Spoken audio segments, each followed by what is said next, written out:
Fala pessoal, tudo bom? Aqui, Michael Zarin, mais uma vez, trazendo aqui uma live muito especial. Hoje tenho aqui com vocês 3 amigos, 3 convidados especiais. O primeiro deles que eu vou apresentar vai ser o Rogério Scarton, já é figurinha carimbada aqui, participou da live com o Márcio Alves, participou da live com o seu aluno e meu professor também, Wagner Lanzillo. E é sempre muito bom estar com o Rogério. O Rogério é sensacional. Legal. Também estamos aqui com o Rafa, meu grande amigo da São Judas, um guitarrista aí que eu conheci trabalhando, eu como empreiteiro, ele no departamento de TI, ele estava lá assistindo uns vídeos do Márcio, inclusive, na sala, na moca, do lado do elevador, ele estava vendo o Márcio Kayama tocar. Aí eu falei, pô, você gosta de guitarra? Gosto. E aí começou uma amizade muito legal aí. Tive o prazer de ver o Rafa tocar numa festa de integração, chama de integração que fala, esqueci o nome, mas é uma convergência da São Judas. Ele tocou Simply the Best para umas 400 pessoas lá. Sensacional guitarrista e gente boníssima aí, o Rafa. Por último, apresento o nosso convidado, um guitarrista que eu via nas revistas. Eu via suas colunas, eu via a coluna que ele fazia, que eu adorava, que era Dissecando Guitarristas. Ele esmiuçava o estilo de vários aí que a gente gostava. Sem contar que eu fui buscar o currículo dele para trazer para a live, quase travou meu computador de tanta coisa que ele já fez.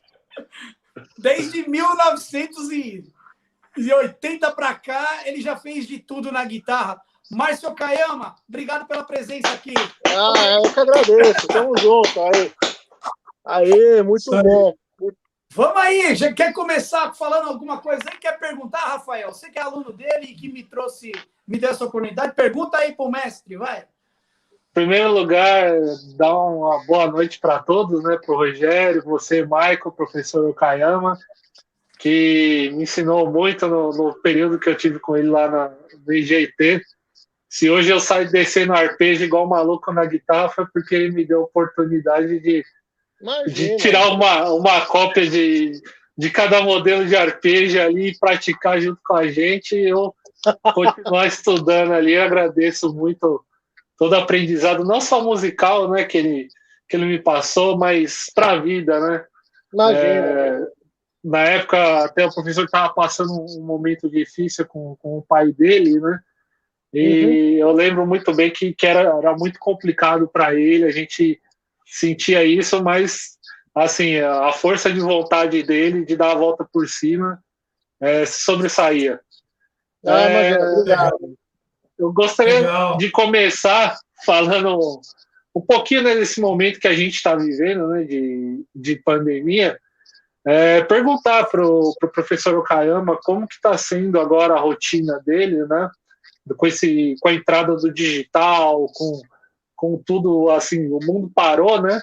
No português, claro. E como está sendo essa rotina agora, a música, né? De se autopromover, de continuar trabalhando com todas essas dificuldades que tem no momento. Perfeito. É o seguinte, que nem a gente estava conversando um pouquinho antes de startar a live propriamente, né? Na verdade, é aquela questão, eu e o Rogério que me acolheu e foi um grande padrinho meu na minha carreira em revistas, né, que ele já estava enfrenhado em transcrições, tal, me deu muita dica, sempre me acolheu muito bem, né? A gente que está nessa geração, a gente tem uma questão muito complicada de se adaptar com um mundo que virou de ponta cabeça, isso pré-pandemia, né? Então, já o veículo que a gente iniciou que a gente acabou de se referir dessa nossa parceria, foram as revistas, elas não existem mais, elas existem nichadas no mundo, você vê cada vez menos livraria física em São Paulo, que sempre foi a meca das livrarias, e a guitarra estava num caminho já diferente, assim, eu via muita molecada, o próprio Rafael, vários garotos trazendo uns guitarristas absurdos, tocando via Instagram, via mídia digital, a gente fala, pô, mas esse cara toca em qual banda? Não, o cara tem o curso dele, tem a... Boa noite, José. Tem a... Boa noite. Como é que se diz? tem os vídeos dele, tem um EP lançado, mas não toca em banda. E pra gente aquilo era um negócio meio, não vou te negar, chocava um pouco, porque a gente queria ser o Pete Townshend, queria ser o Eddie Van Halen, queria ser o George Harrison, queria ser o George Benson, a gente queria a interação humana, mas a molecada já estava meio nessa questão de cair muito pro meio digital. E aquela velha história, né? Eu acho que é fundamental a gente ter um preceito de desapego com as coisas no sentido positivo, né? Que tudo está sempre em constante renovação, mudando, né? A música é uma coisa eterna, né? Mas a gente já viu que a música estava indo para um outro caminho também a partir de uma outra questão, que foi o advento do Napster. Sim. Do Metallica. Lá atrás, quando começou essa briga.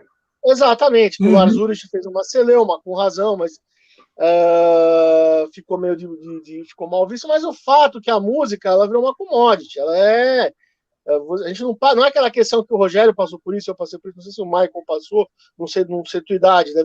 Mas talvez você tenha passado de separar o dinheirinho do lanche para comprar o vinil.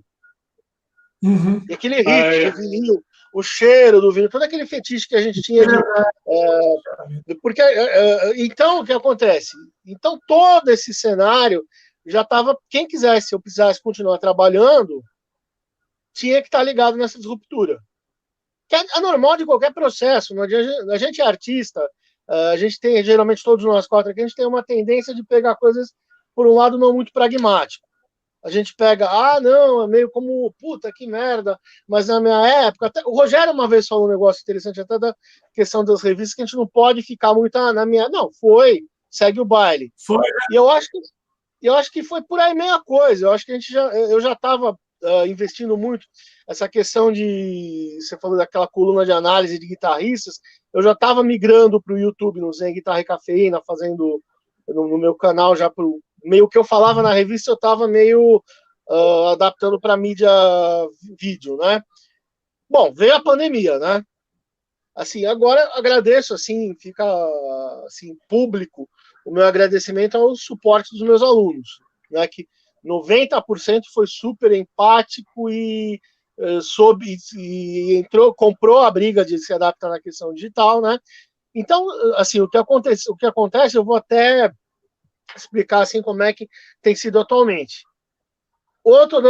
Tem um dia que eu estou gravando conteúdo e passando para um aluno. Logo em seguida eu estou no Zoom remote com mais 2. Depois eu vou para uma escola e estou com a proteção. Depois eu vou para a minha sala de aula com a proteção e termino a noite num outro sistema. Então, isso é o tal do novo normal, que eu detesto essa expressão, né? Mas, basicamente, isso para os outros trabalhos, de produção, vender conteúdo, tudo teve que migrar para o digital, né? Eu acho que, assim, falando em linhas gerais, para não me estender muito, foi o que aconteceu, foi isso. Assim, eu sou bem mais novo do que vocês, né? Tenho 26 anos, comecei a tocar guitarra cerca de 10 anos atrás, mas, assim, uma coisa que você falou, professor, que para mim, assim, também foi bem interessante, é que eu acostumava também comprar a Guitar Player todo mês, né? Então, para mim, todo mês eu pegava a revista, ali eu via a capa com o Randy Rhoads, ou o Rich Blackmore, ou o John Petrucci. Era sempre uma experiência legal, sabe? Você folhear, ver novos modelos de amplificadores no mercado, novas guitarras, você vê transcrições de músicas, de leaks, etc. Isso é uma coisa que eu sinto falta também. Eu gostava dessa experiência de pegar a revista ali, ver a opinião, ler, ver se está tudo assim, se eu estou conseguindo acompanhar legal. Assim, acho que é uma coisa que eu também sinto muita falta, sabe? De pegar aí numa banca de jornal, falar, pô, chegou o Guitar Player desse mês, ir lá comprar, já ir no caminho folheando tudo para ver o que tem de legal de novo. É uma coisa que eu sinto muita falta, de verdade. O grande problema é que hoje em dia, desculpa, só para fechar, isso aqui é bem legal. Opa, travou? De tendência digital estão afirmando que o problema que a gente tem hoje em dia é a curadoria.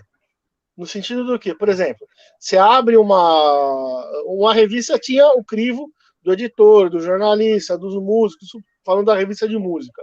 E qualquer revista tem esse crivo, que nem o CRM do médico, OAB, tem uma... E na internet não. vamos combinar, meio um faroeste o negócio. Tem coisas maravilhosas, mas também tem coisas que não são maravilhosas e o pessoal compra como verdade. Então, eu acho que o desafio que a gente tem hoje em dia, principalmente como se mostrou que a saída que ficou foi a salvação da lavoura, a maneira como as pessoas também ajudou na saúde mental das pessoas, elas consumirem arte por interface digital, vai ser justamente isso, né? Vai ser ter gente separando, filtrando, isso aqui é legal, isso eu não sei qual vai ser o meio, mas vai ter que existir, que era o que a revista fazia, né? Sim, sim. É verdade isso que você falou, Márcio, porque para a pessoa participar de uma revista, ela tem que ter alguém tem que falar, olha, esse cara aqui é legal, você tem que saber conhecer realmente quem era, né? Hoje é democrático demais até, né? Demais, assim, demais. Porque o que aconteceu, você pegou isso, a gente pode dizer que a gente pegou bem a gênese da coisa, historicamente falando, nem chamar na xixa, mas é um fato. Então, com baile, dando aula pra cacete, tava trabalhando com o Cortez, aí agregou lá no Márcio e no Ângelo, né? Exato. Logo em seguida veio o Valmir também, que era um puta cara escolado, era o melhor aluno do Michel Perrier. Depois teve indicação, um cara que me indicou pro Márcio, o cara já tinha faculdade. Então, todo mundo tinha um histórico já. Eu acho isso importante. Eu acho isso muito importante, que infelizmente você falou, dá um bypass. Hoje em dia, né? Ficou muito democrática a coisa, né? Inclusive, você falou desse negócio do currículo, uma coisa que eu tenho curiosidade, pelos vídeos que você posta, que eu acho muito legal, de você tocando guitarra nos anos 80, eu fico impressionado, porque você tocando Jason Becker, tem um vídeo muito louco do bar lá, comendo, teve até um comentário que o cara falou, eu achei muito legal, ele falou, que massacre! Mas sabe o que é legal? O legal da internet é justamente isso, porque, por exemplo, era um momento meu que poderia, assim, longe de, olha, mas de modo maneira querer comparar, mas muitas vezes o pessoal que presenciou alguns anos, o Stefani Grappelli falava que os melhores solos do Django viraram fumaça num bar. Então, de repente, tava essas performances em VHS, na época meu pai falou, põe essa merda aí que você nem faz mais essas porra direito. Aí eu pus, né? E, de repente... Então, cara, mas é um negócio que eu acho importante isso, né? Esse é o lado bom da internet, né? Porque esse conteúdo acaba, aconteceu isso, tal, que é um problema que a gente tem no Brasil, assim, crônico, que é memória, história, né? Não tem memória, né? Não tem memória, Não tem. E eu queria saber, como é que você começou a tocar, quais foram as suas influências, e o que te chamou a atenção para você ser músico? Como você, os Beatles, né? Não, lógico, né? Mas todo mundo, né? Era Beatles e Kiss, assim, são os maiores. A indústria da Fender e a Gibson devem um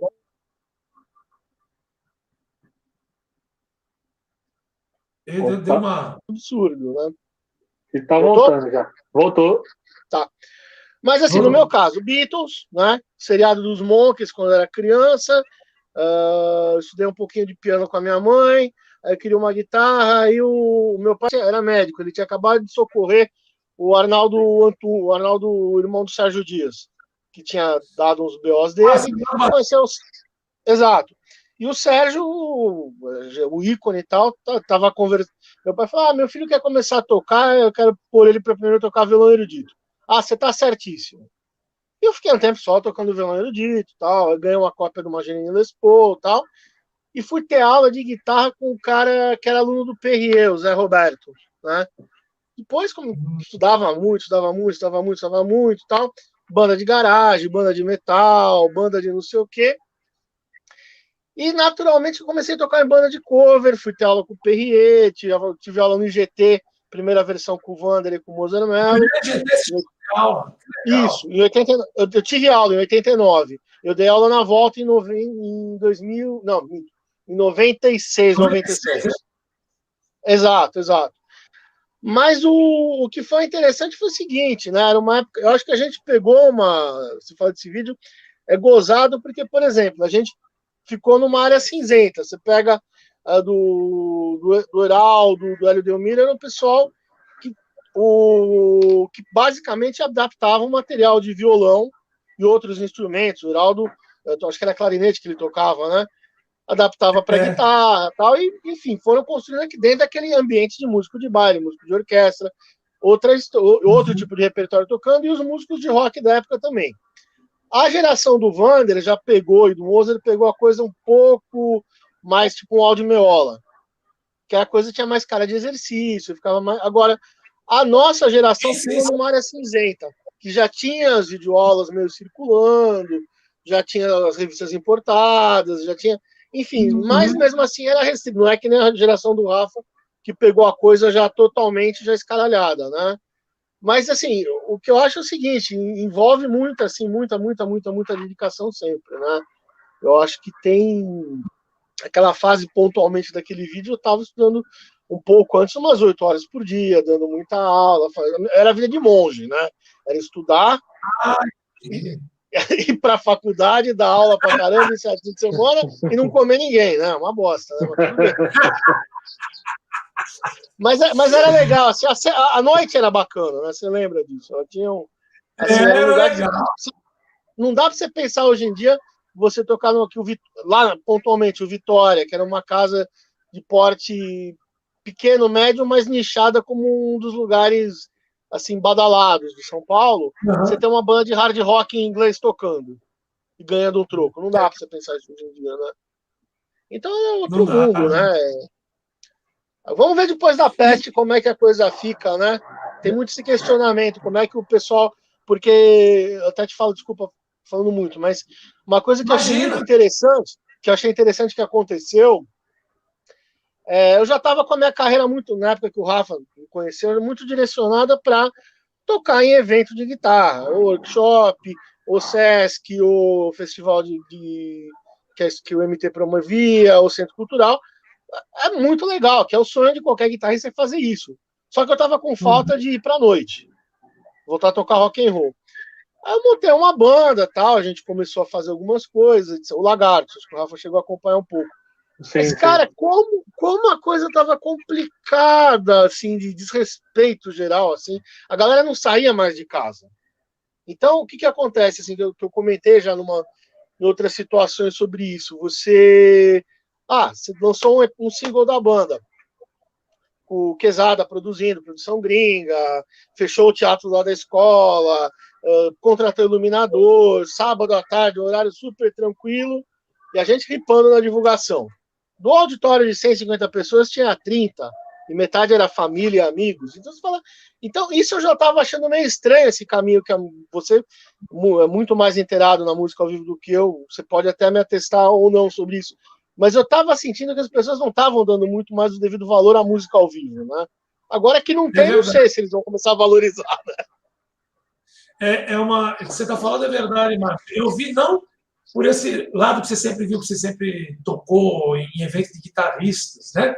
Eu fazia muito evento de festa, muito baile, né? Certo. E eu comecei a perceber que qualquer coisa agradava o público. Por exemplo, um teclado com uma bateria.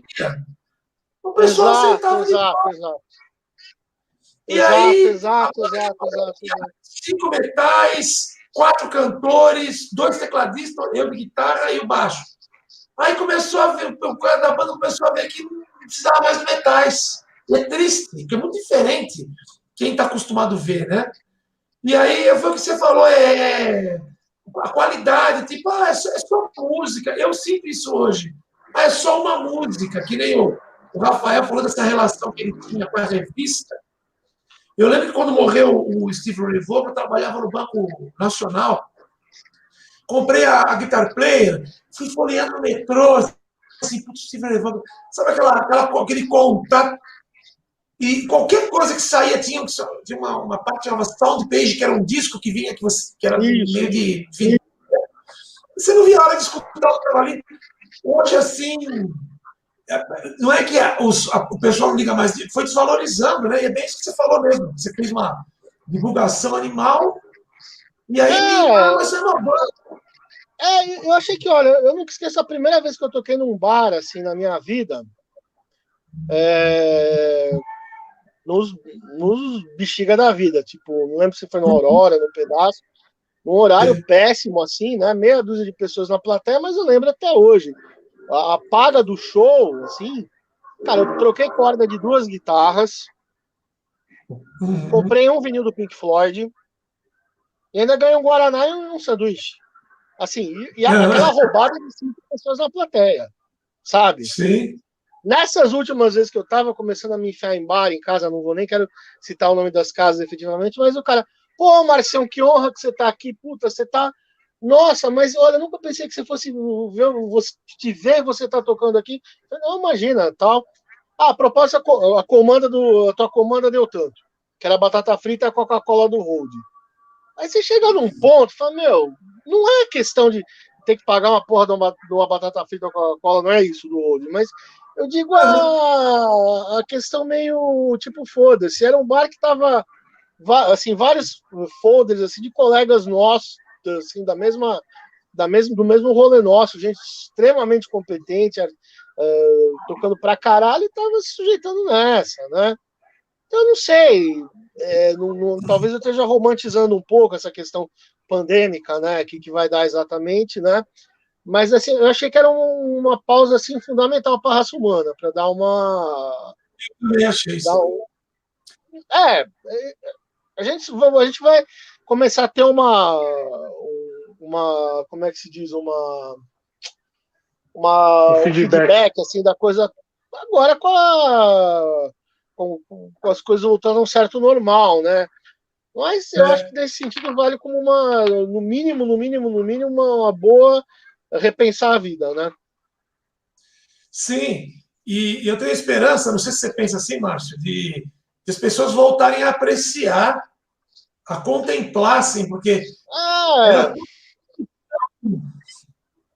agora com esse negócio de você não poder sair, de repente esse negócio de você apreciar, contemplar, deixa eu assistir esse cara tocando violão, deixa eu prestar atenção nele tocando violão, ou numa orquestra que seja, né? Você acha isso também, que tem esperança? Cara, é aquilo que a gente conversou, né? Eu acho que se você até virou meme de internet, assim, se o que salvou a saúde mental, assim, não dá para chutar um dado, mas assim, da maioria das pessoas, foi porque tinha gente criando conteúdo, escritor, músico, fazendo live, gamers, ou seja, qualquer forma que esteja esse viés artístico diluído, foi vital para a raça humana não voltar à barbárie agora, né? Agora Sim. esperamos, né, que tenha uma certa, que falta, que faz ver um músico lá, porque isso que você falou é um negócio muito louco. Eu senti quando eu tava procurando alguma coisa quando eu fui casar, de buffet, não lembro exatamente o que. Então tem aquelas, você vai, eles liberam, você sabe disso, eles vão lá para você dar uma olhada numa festa que tá rolando para você avaliar algumas coisas, né? E tinha um cara tocando bem pra caralho, tal, você vê que era músico competente, só que foi o que você falou, assim, tava uma bateria eletrônica e 2 cantoras e um cara no sax. Falei, pô, uma banda de baile da época do Rogério, do Primão, era aquelas coisas, aquelas puta big band. Não, e o mais assim que me deixou louco foi o casal de noivos, que eram colegas nossos. Meu, a banda era demais. Eu falei, porra, que banda, a menina tava com backing track e o cara fazendo uns acordes só e é o que a gente faz em workshop, entendeu? Numa feira da música. Não deveria ser isso, mas acabou. Aí eu falei isso para um fotógrafo, né? O cara falou assim, o Amauri, não sei se você conhece, que é bem figurinha carimbada de casamento, é um fotojornalista, né? Ele falou, Márcio, e o cara também era fã de jazz, falou, Márcio, é o seguinte, né? Realidade, a galera vai adequando o bolso conforme dá, né? Infelizmente é isso, né? Vai ficando difícil. Vai. Eu sei que eu falo pra caramba também, vocês me corrijam, viu? Imagina, ótimo.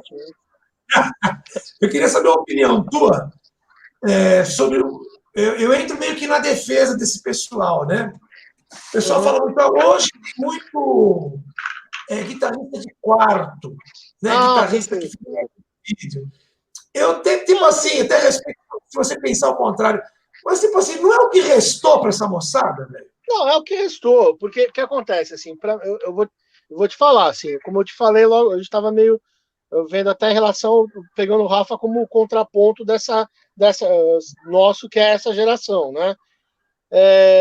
Me chocava, não vou te negar, porque de repente a gente cresceu com aquele negócio do Pital sendo tacando a guitarra no amplificador, vendo um show eu tava falando esses dias com o Serginho Serra, do Traje, né? Que eu sempre gostei muito dele tocando esse bicho.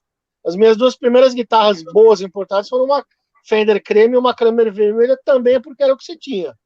Ele ficou todo sem graça. Eu falei, mas é verdade, mas era de ver o show do Traje no Olímpia, tal, com cigarro, aquela atitude toda, tocando pra caralho, e de repente você viu, tem meme de internet já tirando sarro disso. Só que o que acontece? Esse mercado, assim, que se criou de guitarrista de Instagram, de YouTube, o guitarrista de quarto, é o que salvou a nossa lavoura. Se a gente não tivesse embarcado nessa, entendido como essa molecada trabalha, como essa molecada toca, como essa molecada lida com o público, na verdade a guitarra shred, que é aquela guitarra que você muito gentilmente apontou daquela fase minha, o único nicho que ela continuava existindo, tirando o heavy metal e o prog, era com os guitarristas de Instagram, de YouTube e mídia social. O próprio Govan foi um cara que explodiu via mídia social, todos eles, né? O Matheus Assato, todos os caras fora da curva, né?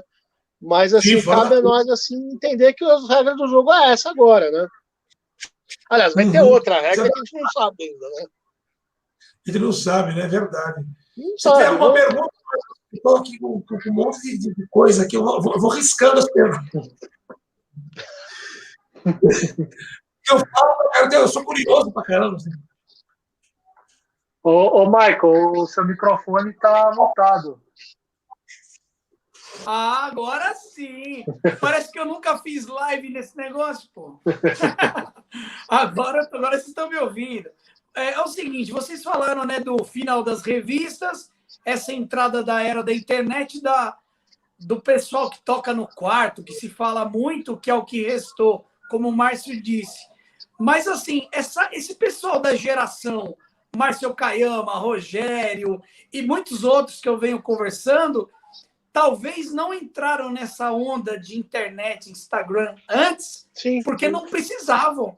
Estavam tocando em banda, estavam dando aula bastante, Então, assim, com tudo que mudou, hoje a gente enxerga que somos obrigados a estar no YouTube, de alguma forma, no Facebook, Instagram e outras coisas mais, correto? Eu acho que um pouco... Então é isso. Eu vejo assim, que essa questão de globalização, né, do acesso à internet para o mundo todo, que você tem essa informação trafegada, assim, sem filtro e tal, acabou gerando uma competitividade entre as pessoas que é algo totalmente nocivo.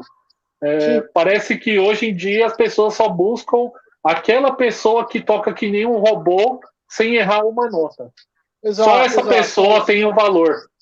Eles não dão mais valor para aquela pessoa que está começando, que está caminhando, progredindo, quem tem uma história já, como o próprio Márcio, o Rogério. Então, assim, ficou tudo, parece que é uma competição. E não é mais assim, não tem mais a valorização da música em si. Não tem. Né? Você sabe que, ó, uma coisa, desculpa, você falou um ponto vital, assim, eu acho que, infelizmente, a música erudita, a música, o rock, vamos dizer assim, a música, o rock como um todo, ele adotou o pior que poderia ter dentro de um critério, por exemplo, de música erudita, que a música erudita ela precisa ser extremamente, assim, é um universo fechado que envolve afinação perfeita, envolve uma execução para lá de absurda, né? E é o tipo de coisa que o rock and roll não tem isso, né? O rock and roll, na essência, ele é sujo. Então começa aquela coisa de cara vendo o Jimi Hendrix e fala, puta, mas o cara era sujo pra cacete. Eu falei, porra, entende? Então eu acho que esse é um ponto muito perigoso que a gente tá, né? Que a gente tem que avaliar. A gente eu tava brincando com vocês que tem, além da política e da religião, tem um terceiro assunto que eu não falo nunca mais na minha vida, eu falo o menos possível. Equipamento. É verdade. Não, o pessoal, esse negócio de gabinete do ódio, olha, eu não sou de esquerda, não sou de direita, não sou de bosta nenhuma, eu sou humanista, assim, eu vou pelo melhor do ser humano, pelos meus amigos aqui, todos que compartilham essa caminhada, e acabou. Mas o que eu percebo, assim, tá um clima muito sociopata, tanto independente do viés político da pessoa, se é esquerda, direita, centro, não interessa, mas vou dar um exemplo, assim, né, um cara tinha escrito um artigo muito bacana, assim, falando sobre um certo, o Gravina, o luthier do Rio, que tem uma puta história, sobre como algumas escolhas de madeira da Fender foram puramente mercadológicas. Não teve, assim, muito romantismo na coisa, não. Escolheu tal durante o período porque estava mais à disposição e tchau. Não é porque soava bem. E o Rogério também, que tocou com N guitarras, conviveu com o Rampazzo, sabe que é muito subjetivo. Você vê guitarra vintage que é uma bomba, você vê guitarra vintage que realmente vale 1 milhão, porque não sabe lá Deus por quê. Mas no frigir dos ovos, o que acontece? Aquela velha história, né? A gente é o clichê, mas está na tua mão o negócio. Sim. Aí eu repliquei eu fiz a besteira de replicar esse negócio do Gravina. Aí um cara embaixo que em tese está na minha lista de amigos, põe lá, você só tá falando merda, isso é negacionismo, é não sei o quê, esse cara não sei o quê, fica aí com a tua guitarrinha de compensado. Oi? Só que, assim, o pior, Deus que me perdoe, assim, porque para mim guitarra pode ser uma tonante, pode ser uma surf, se eu me adapto, foda-se. Mas naquela hora que aquele menino estava enchendo o meu saco, o mais assim irônico da coisa não é guitarra extravagância, não é guitarra ostentação, mas eu estava estudando com o Sugiyama na mão. Você sabe que violão é esse, né? Então, porra, sim, sabe? O cara sai solando assim, não tá nem quem que é, sabe? E eu podia chegar e começar a discutir, mas eu não queria arrumar dor de cabeça. Chega num ponto, assim, porque as pessoas elas estão muito nessa pegada de comprar briga, comprar briga, aprender a tocar relativamente bem, já começa a criar celeuma, é um problema. Parece que tudo hoje é feito para o que eles chamam de lacrar, né? Tudo é para você sair por cima de alguém. Parece que tudo é uma competição. Não funciona, não funciona. Você não chega a lugar nenhum, assim. Não funciona, tá provado por A mais B, né? José, eu já vou te responder. O José está perguntando quais diferenças das aulas online em relação a presenciais. Eu já vou dar um feedback, só concluir essa linha aqui. Na verdade, é muito subjetivo, porque até se a gente vai analisar, até para o cara que possa ter uma Sugiyama, um Sur hoje em dia, tanto faz que ele não pode tocar em lugar nenhum com essa merda. Entendeu? A pandemia deu essa zerada. Isso é ótimo, né? Mas, enfim, o José está perguntando sobre diferenças e a questão da aula. José, é o seguinte, né? Eu tive uma experiência com essa questão de aula online, logo no começo da internet de escada, quando o Vander ele abriu uma porta lá de algumas aulas serem postadas via remote, um aluno online. Durou um tempo X tal, depois a escola não viu muito retorno financeiro e acabou não dando sequência o negócio, que recentemente eles montaram uma plataforma já com o Quesada tocando o barco, já há uns 3 anos. Mas na época do Vander, minha primeira experiência, até aprendi, digamos que foi uma bela de uma escola, foi isso, né? Acontecia muito o seguinte cenário, assim, nos últimos pré-pandemia. Começou muita gente de fora do Brasil, gente ou brasileiro que estava morando no Japão, Inglaterra, Estados Unidos, ou estrangeiro mesmo, querer aula online. Eu falei, olha, eu vou... Tinha outros colegas meus que já trabalhavam bastante, o João Mograb era um. Vamos tentar, eu vou adaptar. E basicamente foi uma coisa que a gente foi, como qualquer coisa na vida, tentativa, acerto e erro. Então a gente percebia o que funcionava, o que não funcionava. A internet, assim, a qualidade de banda de transmissão melhorou muito. Praticamente eu consigo, às vezes, até uma coisa que era inviável, era tocar quase com o cara com latência, lógico, uma gravação não funciona, mas para você tocar com um aluno mesmo, se bater uma harmonia, o cara tocar, já é possível, e ouvir. Tem umas coisas interessantes, melhorou muito. O Rogério me atesta também. Mas, então, o que eu acho é o seguinte, né? Eu vou falar dos dois casos, assim. Tem gente que vai trabalhar melhor com o ambiente físico, tá na cara do professor, o professor corrigindo o dedo, etc e tal. E tem cara que eu percebi, assim, principalmente na questão pandêmica, que o progresso e a assimilação de conteúdo do cara foi muito mais interessante.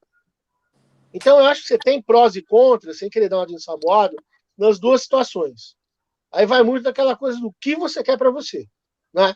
Eu acho que as vantagens da questão da aula presencial, assim, o que pode ser assim, você tem às vezes alguma mais interação tocando, assim, com o cara e tal, mas também tem aquele negócio, o Rogério que é professor vai também falar, às vezes o cara chega numa aula, não tá no vibe e tal, presencial, ele vai estar tocando e não te ouvindo e você não consegue nem dar o conteúdo.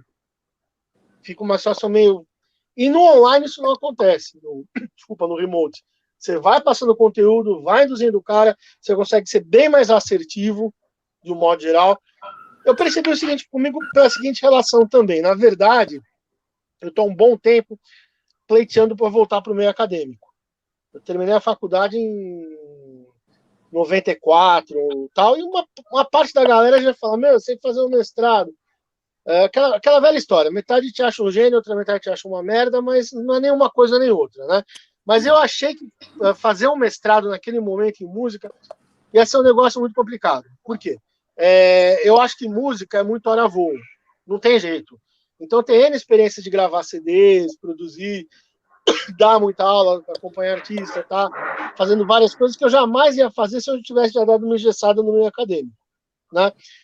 E depois eu desenvolvi muito aquela coisa das escalas exóticas, de música étnica, japonesa, indiana e tal.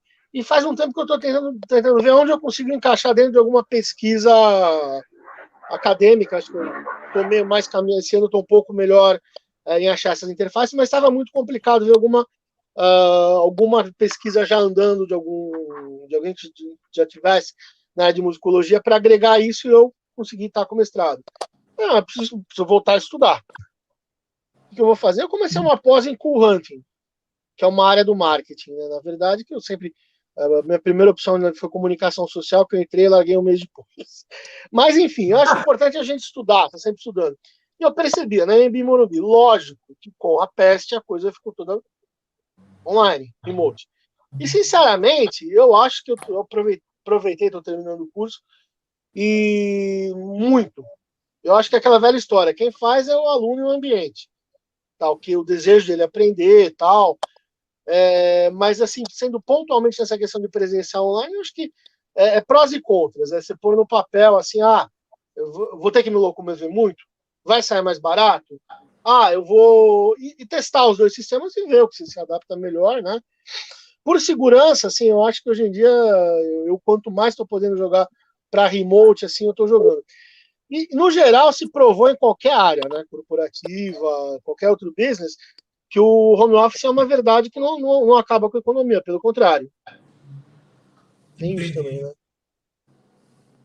Legal. Não sei se respondeu muito ou não, mas enfim, é meio por aí. Ô, Márcio, eu lembro de você como Márcio Guitar Player, assim como Rogério cover guitarra. Então, assim, como é que era essa relação das revistas concorrentes? Vocês ficavam uma olhando o que a outra estava lançando?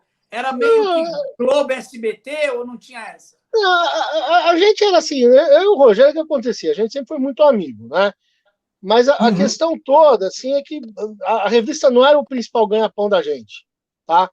A revista era uma vitrine, era um negócio gostoso de fazer, a gente fazia com muito amor, mas o ganha-pão era da aula, sair tocando, então a gente não tinha muito tempo de ficar, isso a gente deixava os editores, o comercial, que se pegassem, um abraço, a gente entregava nossas pautas, boa noite, né? Acho que é meio por aí.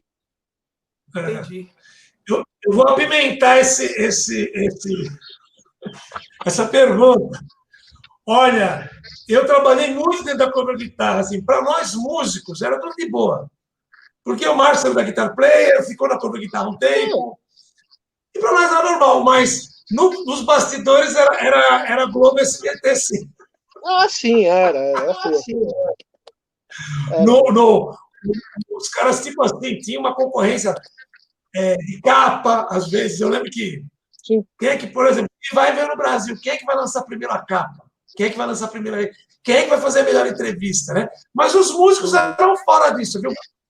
A gente estava tudo de boa, tá tudo bem, vamos embora. É mais a experiência, né? Quero fazer uma pergunta para o Rafael aí, ó. Ô, Rafa, você como um profissional bem-sucedido da área de TI... Imagina! Tô começando ainda, que isso? Por que você parou de estudar? Pode voltar a fazer aula aí, ó, com o Márcio aí, ó. Cara, eu basicamente, eu vou ser bem sincero, eu parei na época na IGT de estudar foi por questão financeira. Na época a IGT estava com um programa de bolsas, né, que acho que eles estavam com uma parceria, e aí eu consegui uma bolsa e consegui estudar com o Caião. E aí no final da bolsa eu tentei conversar na secretaria, infelizmente não deu.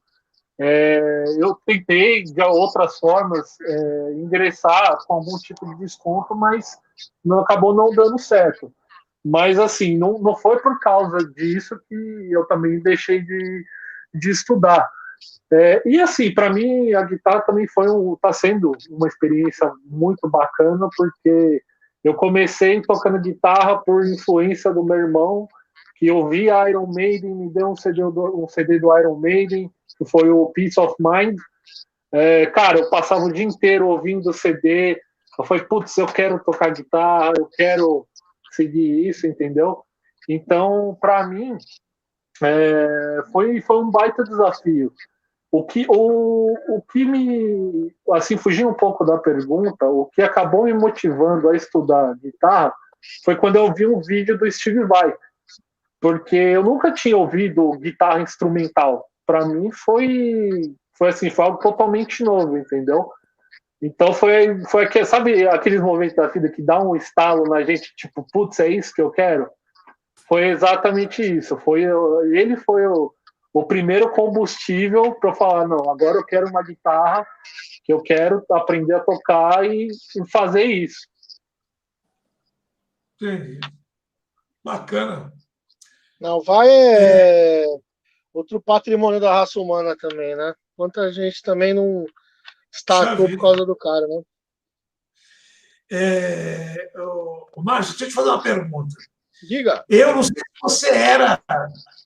Eu era daqueles caras, quando eu estudava guitarra, nos anos 80, eu reclamava do Legião Urbana, eu reclamava das bandas que tocavam simples, né?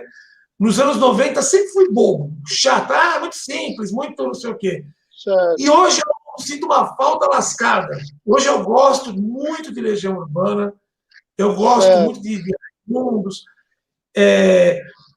Por que será que não tem mais essas bandas que eram das décadas, que nem não só o Legião e o Paralamas, tinha um monte de banda, que uns gostavam, outros odiavam, né?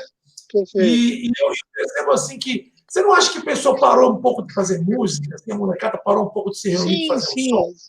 Eu vou contar uma história aqui que é legal. Né? Eu acho que a minha tia está viva, né? Ela é historiadora, eu sempre gostei muito de história, né? Então, tudo, qualquer coisa na vida, se a gente está aqui os quatro, tá? Porque tem um contexto histórico, individual de cada um contexto assim mundial, com a pandemia, que fez a gente estar aqui agora, nesse exato momento, tá? Então, o que acontece? Se a gente pegar o Rock de Brasília, né? Teve toda uma situação auspiciosa para que aquilo acontecesse, né? Verdade. Vou até te falar um negócio que eu vi da boca de um dos protagonistas, que foi um aluno meu, que é bem amigo meu, que é o Dinheiro Preto. Ele falou a seguinte história, né? Como é que foi a gênese do rock em Brasília?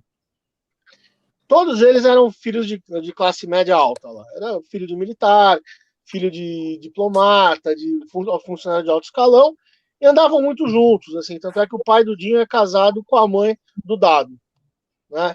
Aí o que acontece? O Ebert, assim, que eu acho, você também, sei que você até escreveu solos, o cara é um puta guitarrista, né? O Herbert Viana. E o que aconteceu? O Herbert começou a ouvir muito fusion e progressivo. Tá? Aí ele comprou o pai dele trouxe uma Gibson para ele, o Isudinho me contou. Aí ele sumiu. Durante 2 anos, um ano e meio, o cara desapareceu. Ficava 9 horas por dia tocando guitarra, estudando. Essas porra que a gente gosta, cromático, escala, acorde. Sim. Aí, um belo dia, chegou o homem tocando pra caralho. Aí os caras falaram, o que é isso? E se encantaram todo mundo. Nessa mesma data, aconteceu um outro fator que foi um grande aglutinador. Porque antes existia o aborto elétrico, tinha aquela coisa meio de punk deles, mas o que pegou deles realmente começarem a querer ir para cima, além dessa questão do Herbert, foi uma coisa meio, você vê que uma besteira. Por exemplo, o Dinho comentou, o pai dele se mudou, era embaixador e foi para a Suíça, não sei para onde exatamente, e era casado com a mãe do Dado. Aí foram morar juntos. O Dinho, o Dado e o irmão do Dado. Ele falou, imagina a cagada que era, né? O mais responsável é o irmão do Dado, né? Só que nessa época começaram a surgir todas as bandas de Brasília. E lógico, aí você pega outro contexto, que era o quê? Abertura política. Uhum. Um público jovem, em potencial para os empresários, que foi assim, qual foi Rock in Rio. Rock in Rio, verdade. Exato. Então você teve várias coisas, assim, que aquela velha história, salitre, enxofre dá pólvora, explode. Então, eu acho que, por exemplo, existem bandas sensacionais, assim, de pop brasileiro. Assim, até naquele programa que o Dinho tava de jurado junto com a Ivete e com o Fábio Júnior, pintou umas bandas do caralho. Suricato, acho genial. O Move Over. Até, inclusive, o Suricato, aquele menino lá, o Rodrigo, né, tem uma coisa muito curiosa. O Vander, uma vez eu produzi junto com o Vander um concurso para Gibson, que a Royal pediu. Então a gente triou uma porrada de demotapes. E o que era a história? 10 guitarristas iam chegar e iam tocar com a Les Paul. O cara que melhor tocasse ia pegar, levantou a Excalibur e levou para casa. Uma molecada tocando pra caralho, assim, são até amigos e colegas meus até hoje e tal. Assim, uma onda, mas assim, aquela onda que a gente vai, fusion, rock, meio tipo eduzinho e tal. Legal. Aí chegou um cara, um menino, visual de hipster. Uma jaqueta militar, óculos normal, pegou a Les Paul, cruzou a perna, som limpo e sem playback. E tocou o Brasileirinho com bluegrass, com country. Escrutínio, Michel Leme, eu, todos os professores presentes na hora, por escrutínio, o cara ganhou a Les Paul. Depois, passe 2, 3, 4 anos, eu tava vendo o programa, eu virei pra minha esposa, peraí, esse cara aí não é aquele cara do concurso? Sei lá. Aí eu fui lá no meu Facebook, tava lá, o cara tinha mencionado Rodrigo Suricato. Então tem gente fazendo música muito boa, cara. Tem bandas de Brasília sensacionais, tem bandas de metal fantásticas, só que acontece, ficou nichado, né? Porque a gente mesmo não vê mais televisão. A gente vê Netflix, YouTube. Então, e essas bandas sobrevivem nesse rolê. Seguem o baile. Entendi. Agora, aquele movimentão que teve, assim, que a gente viveu, é que nem o Ed Van Halen, a gente estava falando. A gente tem que agradecer a Deus que a gente respirou memória do Ed Van Halen. Um negócio que você vai falar pro teu neto. É verdade. Porque é padrão Beethoven, padrão... sei lá, da mesma forma que a gente teve o Stephen Hawking, a gente teve o Ed Van Halen. É foda o negócio. É um padrão de genialidade assim ímpar mesmo, assim, né? Mudou o mundo. Pessoal, mudando um pouco de... não quer continuar aí, Rogério? Fala. Não, pode. Pode continuar? Mudando um pouco de assunto, acho que... Eu não sei se o Rafa pegou essa fase, né? Mas eu acho que ainda vocês devem ter pego uma fase melhor que eu, da Teodoro Sampaio. Que eu achava a Teodoro assim, a nossa sim. Miami, sabe? Sim. Antigamente você tinha paredão de Fender, paredão de Gibson. Começando pelo Rafa aí, eu não sei se ele teve essa experiência da Teodoro, como que era ver domingo os workshops, o relacionamento com o lojista. Você curtiu essa fase aí, Rafa? Cara, eu peguei bem pouco. Assim, a minha primeira guitarra aqui, a Ibanez Azul, eu comprei foi lá na Teodoro. Para mim também, que estava começando guitarra, quando eu fui no metrô ali, clínicas, eu desci naquela rua, vendo as lojas assim, com aquelas paredes assim de guitarra, uma mais bonita que a outra. Para mim, eu tava no meu mundo ali. Eu tava na Disneyland, sabe? Não, Para mim foi uma atividade assim, maravilhosa. Eu ainda vou de vez em quando lá, sempre que tem oportunidade. Você pega aquelas galerias que tem sempre um luthier, uma loja, sabe? Você vê sempre o pessoal conversando bastante. Assim, eu sei que teve muitas lojas que fecharam. Não fui mais lá desde que teve esse início da pandemia, né? Que foi uma porrada para todo mundo. E eu imagino que lá deve ter sido uma pancada muito maior. Mas, assim, para mim, sempre descer a Teodora ali e olhar para cada vitrine, assim, ver aquelas paredes de guitarra, para mim é fantástico. É o sonho, né?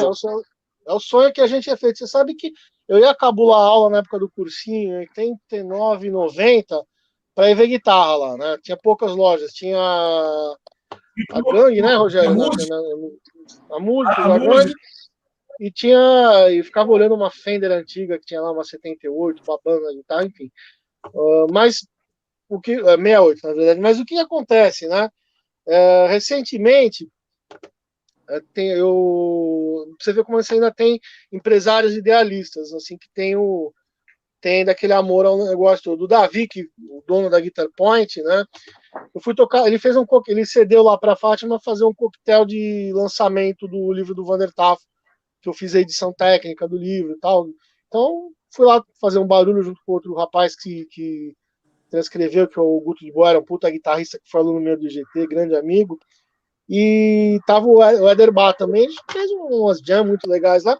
E no final, o que o Davi comentou, né, que ele tava meio peitando aquele ponto, no intuito que ele estava muito preocupado, que muito do comércio, assim, de vendas, de alimentos, etc., estava tomando muito os pontos lá, né? E ele achava que não queria ver a Teodoro morrer, basicamente, como a gente conhece. Eu achei bonito, porque todo mundo que tem qualquer empreendimento, aliás, hoje em dia, todo mundo é meio empreendedor, sabe que o quanto é uma decisão, no mínimo, corajosa você fazer isso, né? Isso foi um pouco antes da pandemia, né? Mas, assim, eu acho que a importância de escolas, estúdios, points, assim, que seja fomentar uma cena, sabe? Aquela velha história de você fazer network, você acaba arrumando às vezes trabalho, você faz contatos, expõe, eu acho que troca informações, aprende, eu acho que o vital da Teodoro e de outros lugares, assim, que possam ter essa viés é esse. É ser um lugar para a cena acontecer, né? Os workshops, os músicos conversarem, mais ou menos por aí. Entendi. Eu lembro. Você acha que. Desculpa. Oi. Só complementando a Teodoro. Continua aí, fala demais. Complementando a Teodoro. Antigamente a gente via Gibson, via Fender, né? E aí você tinha as guitarras coreanas, as da Indonésia, que seja e tal, luthieria. Hoje em dia você não vê mais Fender, Gibson e por exemplo, uma Square tá com preço de Fender. Sabe? Uma Fender tá com o preço de um carro. Tá terrível hoje lá. O mercado ele tomou um rumo assim, porque realmente as coisas até nos Estados Unidos estão caras, né? Mas ele tomou um rumo assim meio esquisito, né? Porque eu acho que você tem várias assim questões imbuídas, né? Eu acho que tem explosão de dólar, ele tem um ajuste por demanda, tem mais gente querendo esses instrumentos mais específicos, o que encarece, né? Tem gente que paga, se vende por esse preço. Procura, demanda e giro, né? Não tem isso, né? Regra do mercado, não tem jeito, né? Mas assim, o que me preocupa muito, assim, isso, sei lá, a gente já passou a época que uma guitarra importada era um carro mesmo. Na época nossa era isso, né, Rogério? Eu tenho uma Fender, uma Gibson, uma Charger, uma Kramer, era no preço de um carro, de uma moto cara. Eu lembro de um professor meu que vendeu uma Brasília na época que valeria a um Onix para comprar uma Fender. Era um negócio muito. Era um negócio muito fora de proporção mesmo, né? Bom, É mas que hoje em dia.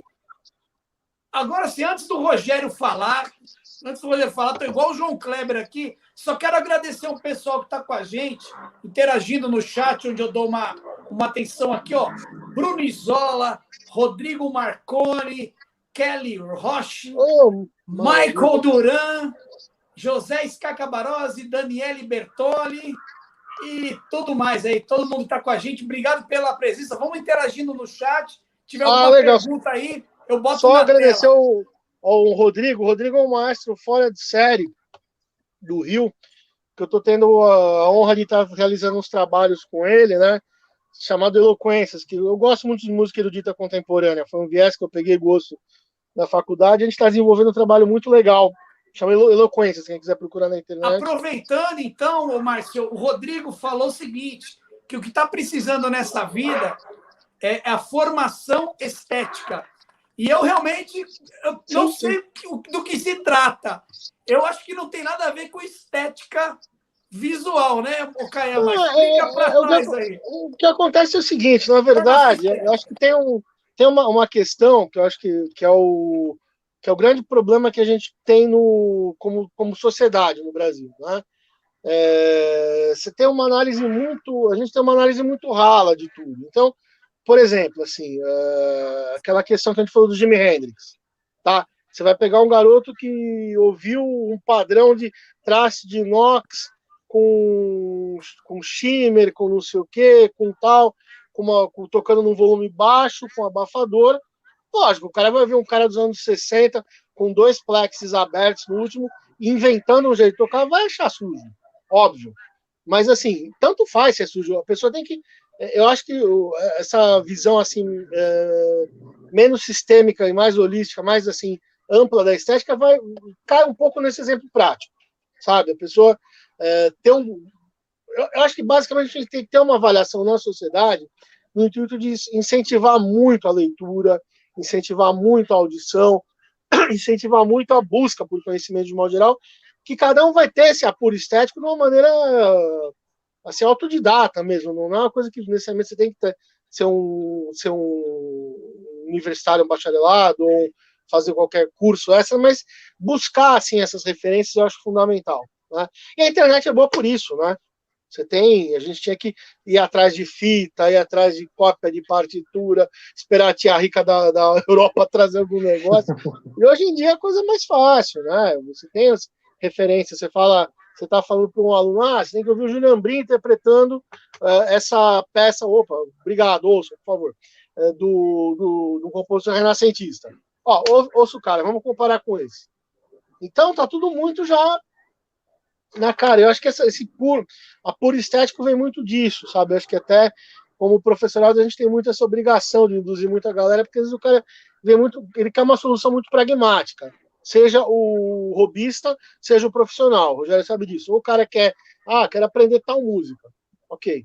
Não, eu preciso entender tal música para compor ou para ensinar para um outro aluno. Você tem esses dois lados de aluno. Só que no meio desses dois questionamentos, você tem o porquê.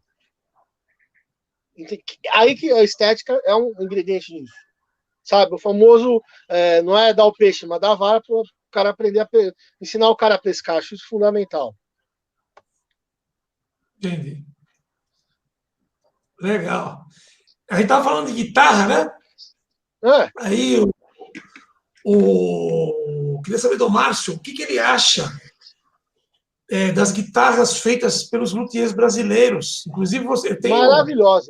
Maravilhosos. Eu acho você que até... Tima, não é?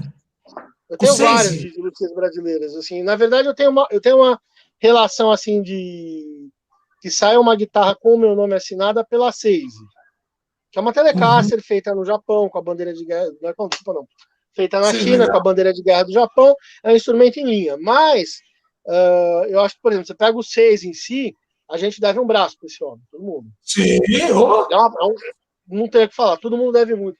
E os luthiers brasileiros, de um modo geral, com essa questão do câmbio do dólar estar estourado, etc. e tal, Assim, eu tenho Gibson, tenho Fender, tenho instrumentos gringos, só que eu acho o seguinte, tem coisas que eu acho as guitarras brasileiras feitas por luthiers bem melhores resolvidas. Assim, se eu falar, você pega um instrumento que não vai acontecer, isso não vai acontecer. Lógico, você pega uma Fender, ok, mas é que nem uma Harley, uma moto. Você sabe que ela é uma moto que vai doer seu saco na hora de você andar. A Fender tem um monte de coisas que são dela. Agora, de afinação, de ruído, enfim, não é questão de falar mal, é que é a característica do instrumento. Agora, o instrumento de luthier, particularmente, assim, até falo o nome, assim, além do Ivan, que tá um cara muito tá com hype, mas os que eu tenho instrumentos assim que não é nem questão de endorser, é questão de que alguns eu até adquiri. Zaganin fora de série, Carroza, maravilhoso, assim, o Paulinho Tarso de São José, ele me fez uma double neck maravilhosa, acho que o Rafa viu essa guitarra, ele me fez uma Firebird, ele tem uma política muito legal de fazer guitarras com material reciclado, então tem madeira muito de 100 anos em guitarra minha. Ele me fez agora uma cópia da Shark, do Eddie Van Halen. Então você tem uma série de... O Edmar Luigi, que eu acho que é o cara que... Edmar! O quanto eu devo para ele, tanto como, além do amigo pessoal muito forte que ele é, o puta profissional. Eu nunca vi ninguém acertar uma guitarra que nem esse homem. Você sabe que o Tato falava, né? Se o João Sur... Logo que o Wander conheceu o Edmar, ele falou, pô, se o João Sur te conhece, ele te sequestra, você não volta mais. Isso em 97, 98. Teu jeito em guitarra minha que já tava com caixão e vela preta. Sim, exato. O Edmar... Exato. O Edmar tem um lado humano que é o seguinte, né? Tudo ele resolve. Tudo ele resolve. Então, missão dada, missão cumprida. Então, o que acontece? Ele tinha aquela jogada de chegar, chegou, puta, todo mundo falou que esse braço eu vou ter que jogar no lixo. Não vai, vamos fazer e... Não vai, ele é assim mesmo. Não é? É assim ele mesmo. Fantástico, assim. Então, eu acho que a gente tem, na verdade, eu vou falar assim, até um negócio assim, em termos pessoais, que eu acho que é o grande calcanhar de Aquiles que a gente tem no cenário musical brasileiro. A gente vê pessoas tocando extraordinariamente bem, discos interessantíssimos, métodos interessantes, luthiers, professores, você vê padrão de qualquer canto do mundo, de ponta do mundo, né? O que a gente está tendo, infelizmente, é muita dispersão. Falta mais aquele senso de confraria, do pessoal voltar a passar o bolo com o café do outro lado do muro, sabe?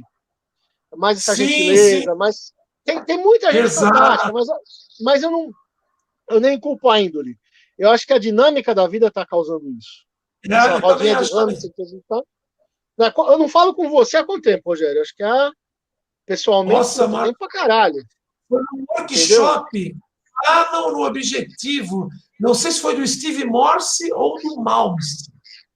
Pois é, isso foi em 98, 99, entendeu? Então, nossa, a gente tem um pouco histórico junto. Então o que acontece? Eu acho que, de um modo geral, é uma coisa que todo mundo tem que ficar atento. Eu acho que o Michael tá fazendo uma puta iniciativa do caralho de agregar a galera. Iniciativa do Michael. Trocar inclusive, Michael, um grande nome de você entrevistar é o Edmar, viu, meu? Pô, tá aí, hein? Quem? O Edmar. Um grande nome de você... Edmar Luigi? Claro. Pô, o Edmar é um cara... Eu gostei aí quando você falou do John Mograbi, hein? John Mograbi. Sim, o John é irmãozão também. Tem uma galera ótima, né? Cara, legal. Eu acho que... Eu gosto dele. Eu acho que a gente tem um ambiente, talvez, de virar o jogo e tornar o cenário musical, de um modo geral, muito mais, assim, interessante para todo mundo, em todos os níveis, né? Eu acho que esse tipo de política que a gente vem plantando, principalmente durante a pandemia, vão gerar frutos bons, sem dúvida. É verdade. É esse espírito de confraria, né? O espírito de confraria, de um ajuda o outro, um arruma trabalho para o outro, troca informações, sim. Aluno para lá, para cá, tudo isso agrega, né? Trabalho, gravações. O ganha-ganha, né? Fica bom para todo mundo. Ganha-ganha. Né? Inclusive, falando em produções, Muito legal o trabalho aí do Márcio Kayama no Spotify. Recomendo aí para quem está assistindo. Procura lá que vocês vão se surpreender, hein? Fazia tempo que eu não escutava um trabalho tão legal. Com toda a sinceridade. Obrigado, cara. A gente fez a tua. Legal. E falando das guitarras também, Márcio, eu aprendi com o Edmar o seguinte, rapaz. Eu vi o Edmar pegar guitarra que a gente falava que era guitarra ruim. Ele falou, não, Rogério, só tem essa parte aqui que não tem tanta qualidade, mas eu vou dar um trato. Isso aqui, a guitarra ficava maravilhosa, tem timbrão, guitarra barata, madeira ruim. Você entendeu? E esse negócio de madeira ruim também claro que uma madeira boa é melhor. Olha, meu, mas eu já peguei guitarra muito simples, usando no palco, você leva no palco para usar, para tocar, o negócio funciona. Sim. Você entendeu? Sim. Funciona, meu. Claro que um instrumento com muita qualidade vai ter mais qualidade, vai ser melhor. Mas, inclusive, a Square, ela deu uma melhorada, viu, Michael? Square é boa. Ela deu uma melhorada. Tem guitarra, eu acho que eu acho que tem o que é legal hoje em dia é que com a globalização, o pessoal, você pega uma guitarra que teve erro de construção, uma Genini dos anos 70, que tem um erro de colocação de traste, por exemplo. Só hoje, porque na época o pessoal não tinha régua de traste, nem. E hoje em dia você tem todas as medidas e qualquer luthier corrige isso, né? Acho que nesse ponto as coisas estão mais. O jogo está mais justo, né? O jogo está mais justo por causa disso daí. Também acho. Ô Márcio, aproveitando o ensejo aqui, efeitos, o que você usa para tocar? Se você tiver uma apresentação hoje, você pegar, juntar e levar, colocar no chão, você leva o quê? O que é o seu kit de sobrevivência aí? É um drive médio, tipo, um pouco acima do Tube Screamer, tipo um Blues Driver da Boss, um chorus, qualquer um, e um delay. Pronto, resolveu a minha vida. Interessante. Mas na essência é isso, né? Vou mostrar o negócio aí. Que ele vai apontar. Vai falando aí, segue o bloco. Porque, na verdade, não precisa muito mais. Lógico, você vai fazer um cover do Tool, vai precisar de delay pra cacete. Você vai para um som específico, vai levar um Eventide para fazer uns sons de baleia, sei lá, mas na essência, para você tocar na esquina, é isso, né? Não tem muito mais além. Você pegou a época dos hacks também, né, Márcio? Eu usei bastante. Eu usava um ADMP1, um quadraverb e uma potência da mesa Bug 50-50. Né? É um puta som, mas não é prático, né? Que é um R2-E2. É legal. Você tá de sacanagem, sério? Não falei, é isso aí. Mas eu falo, às vezes eu troco o heavy metal pelo Blues Driver ou pelo SD1, o amarelinho. Mas é sempre assim, um delay, um chorus e um drive. Com isso daqui, eu me viro em qualquer lugar. Qualquer lugar tá ótimo. É lógico que, por exemplo, você vai precisar de um...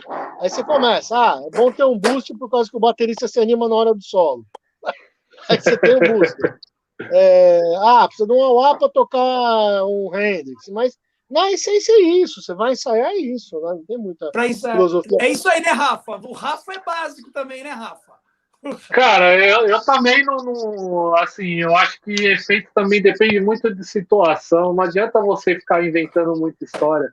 Às vezes você quer pegar um phaser, sair como. Não é colocar. Você vai tocar bem pesado, você vai colocar um phaser ali, sabe? Muita distorção.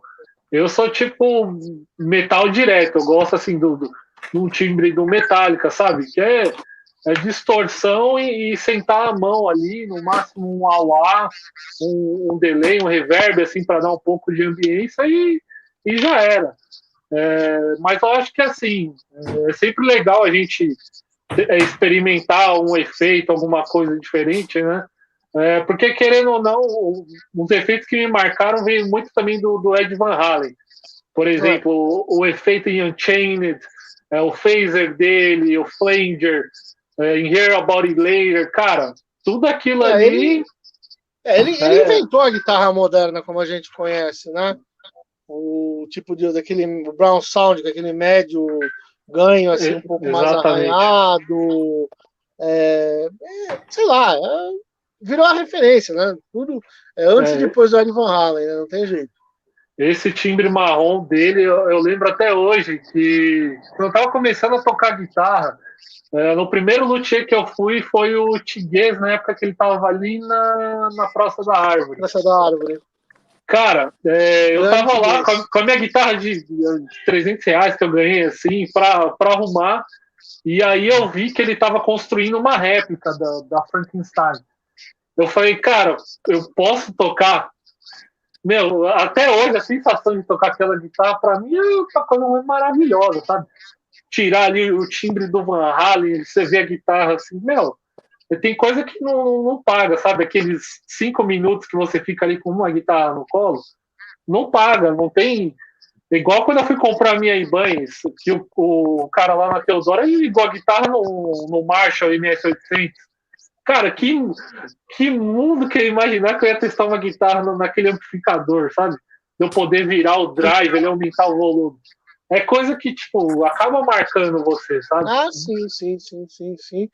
E é legal você ver essa mágica se manter, né? Um menino de 26 anos falar disso tudo é emocionante, né? Que a gente achava que era um negócio que ia se perder, né? E tá se mantendo, é muito legal isso. Sempre tem um sobrevivente. Por falar em Van Halen, Márcio, uma pergunta para você. Van Halen para você, o que significou na tua vida, Van Halen? Cara, assim, eu vou falar uma coisa esquisita. Assim, na verdade, eu vi de perto, ou conversei, ou toquei, ou tive aula com um grande percentual dos caras que eu admirei demais na minha vida. Mark Friedman, Mike Stern, Stuart Hay, tive contato muito por carta com o Jason Becker, mas o Van Halen nem ao vivo eu vi. Em 83 eu nem tocava guitarra, entendeu? Nunca veio para o Brasil depois também. Mas, assim, eu diria que eu tive 3 perdas, assim, que até hoje, lógico, as pessoas, ninguém fica para semente, todo mundo tem um ciclo, mas eu diria que teve 3 coisas que me abalaram na minha vida, assim, de coração. O Vander Tafel, meu pai e o Eddie Van Halen. Puxa vida. Assim, não, é sério, foi um negócio muito estranho, assim, que não sei não é coisa de fanboy, não, né? Não, ainda para eu colocar nesses, que o Vander o Vander era minha principal referência, eu convivi muito com o cara, né? Durante o tempo eu via todo santo dia o cara durante no mínimo 3, 4 horas por dia. Assim, era uma convivência do herói, o professor e o teu patrão e o parceiro de trabalho. Assim, ok, beleza, mas foi foda. Mas o Van Halen, sabe, eu queria um Ultraman, um Mickey Mouse, sei lá, um treco que é fora do meu dia a dia, assim, de eu ver, Steve Vai, ver umas 5 vezes ao vivo, conversei com o cara, não sei o quê, mas você vê que o cara é de carne e osso, tal, beleza. Agora, o Van Halen não treco muito, assim, o Clapton eu vi ao vivo 2 vezes, mas o Van Halen não, né? Então, foi por que isso pegou tão forte comigo? Isso, né? Eu comecei a questionar muito, né? Teve o Rossetti, né? O Júnior, né? Que é um baita profissional em todos os sentidos, além de ser um puta guitarrista, o pessoal conhece ele como modificador de pedais, mas ele é um dos caras que mais entende de equipamento vintage, eu comprei muita coisa dele, é um puta produtor, mixou o disco do Eduzinho. Ele escreveu uma coisa assim bonita, que ele falou que puta, que legal, ele nunca viu o Facebook dele tão vermelho, branco e preto. É bom ter convivido num momento que a gente viu uma pessoa que mudou o mundo, né? Que mudou o mundo, nem quando morreu o Michael Jackson, eu via... Meu, juro, nem quando morreu o Michael Jackson, o Prince, David Bowie... tá, ok, você tá no meio de guitarra nichado, tudo bem. Mas eu não vi tanto assim, proporcionalmente, foi maior a Celeuma até. Eu também achei. Uma coisa louca. Para você ver, Marcos, aquilo que você falou para tua filha, que eu até curti lá no Ah, Facebook, né? perfeito. É bonito demais aquilo, cara. Inclusive, tinha pessoas assim que vinham falar comigo, falaram, pô, o Van Halen morreu. Ele era querido até porque não tocava guitarra. Não. Você sabe o que acontece? Esse negócio desse post aí que o Rogério gentilmente citou, assim, resumo da ópera, né? Na minha casa tem pendurado uma Giannini Strato que meu pai pintou, Striped, quando era moleque, e logo que eu comprei esse apartamento, das duas primeiras coisas que foram para a parede, um quadro premiado da minha avó, que era uma artista plástica de renome e tal, era do mesmo coletivo da Tomi Otaki, e essa Strato. Porque eu pensei, com essa porra aqui que eu consegui comprar essa porra desse apartamento. Tá certo. Né? Então, o que aconteceu? Eu tava muito abalado e tal. Aí minha filha tava no iPad e tal, falou, Isabela, você sabe que o Van Halen embarcou, né? Ela já é quase adolescente, mas geralmente essa fase a galera tá cagando, mas ela olhou com uma cara bem de empática e fez assim. Eu falei, de vez em quando, olha para essa Strato e faz uma oração. Não é aquele negócio do fanático por guitarra, porque, honestamente, assim, eu não fui aquele pai que, da mesma forma que o meu pai nunca me encheu o saco para eu ser médico, ser porra nenhuma, eu não saí dando camiseta do Metallica para minha filha. Sabe, quer ouvir? Ouve o que você quiser, sabe? Eu acho isso chato, né? Mas eu falei que tem uma palavra que é muito mal usada hoje em dia, é gratidão. Sim. Pô, eu sou grato, ó. O Michael que tá me abrindo espaço, o Rogério pela amizade e parceria de sempre, o Rafa pelo todo o apoio e o reporte feedback que ele teve das besteiras que eu falei para ele. Mas e o que acontece? Você fala com o Keith Richards, ele fala, eu tenho, assim, quase aquele negócio de Karate Kid, muito respeito com os bluesmen originais. Tanto é que os Stones colocavam todos para tocar no palco, Rolling Wolf. Então, eu acho que tem muito essa questão, sabe, de você entender de onde é que as coisas estão vindo. Sabe, o que você está fazendo com elas. Quem falou isso de uma maneira genial foi o Carlinhos Brown. Uma vez ele falou, eu tive a oportunidade de gravar com o Brown, né? Um gênio. E o Brown falou uma coisa que me marcou muito. Ele falou o seguinte, que você pega o Pastorius, ele não ia querer que você pegasse as linhas de baixo e fizesse iguais. Não. Ele quer que você pegue aquilo e leva para tua viagem. Né? Como o próprio Van Halen tinha muito isso, você vê que ele se dava bem com todo mundo. Do Jason Becker ao cara de rock alternativo. Ele não era um cara fechado, assim, ele tinha uma cabeça muito aberta em relação ao pessoal que ele gravitava, né? Legal. Doido, né?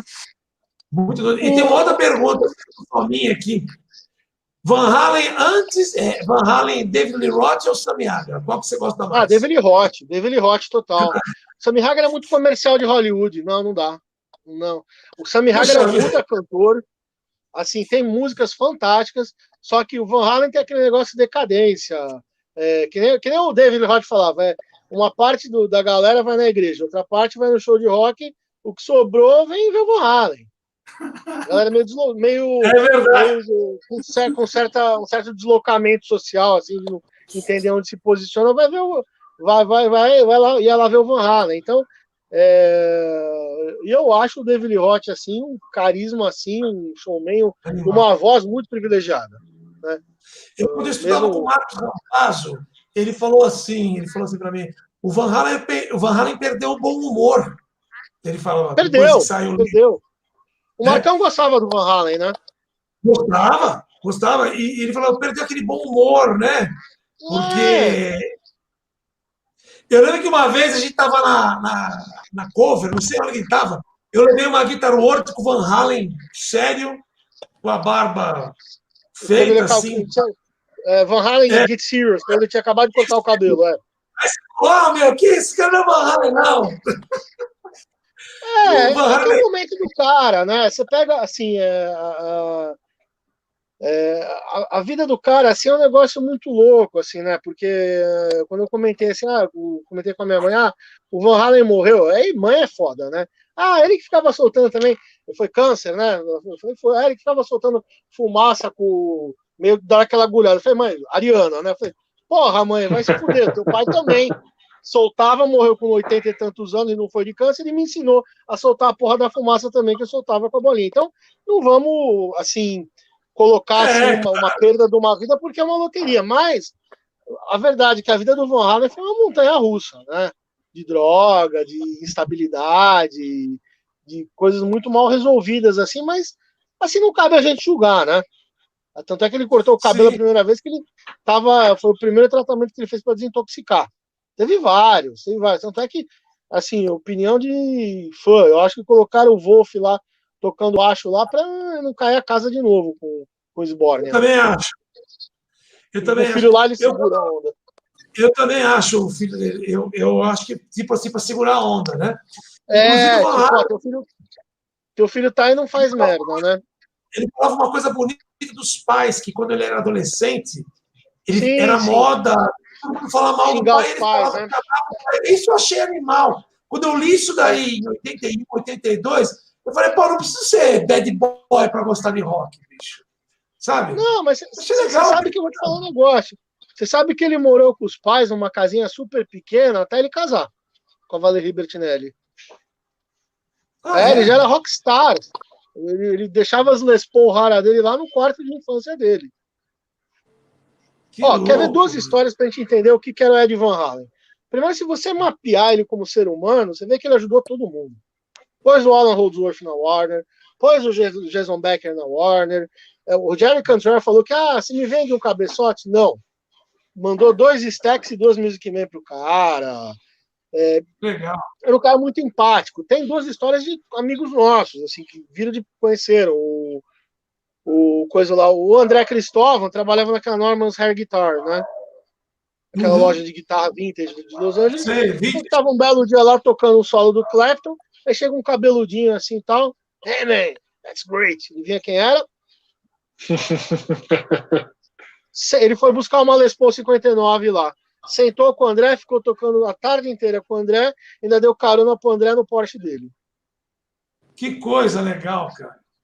Outro dia, o Michel Perrier, que foi meu professor de guitarra, um dos meus tutores, comentou, tava em 82, uma merda do tipo, tava o workshop do Alan Holdsworth.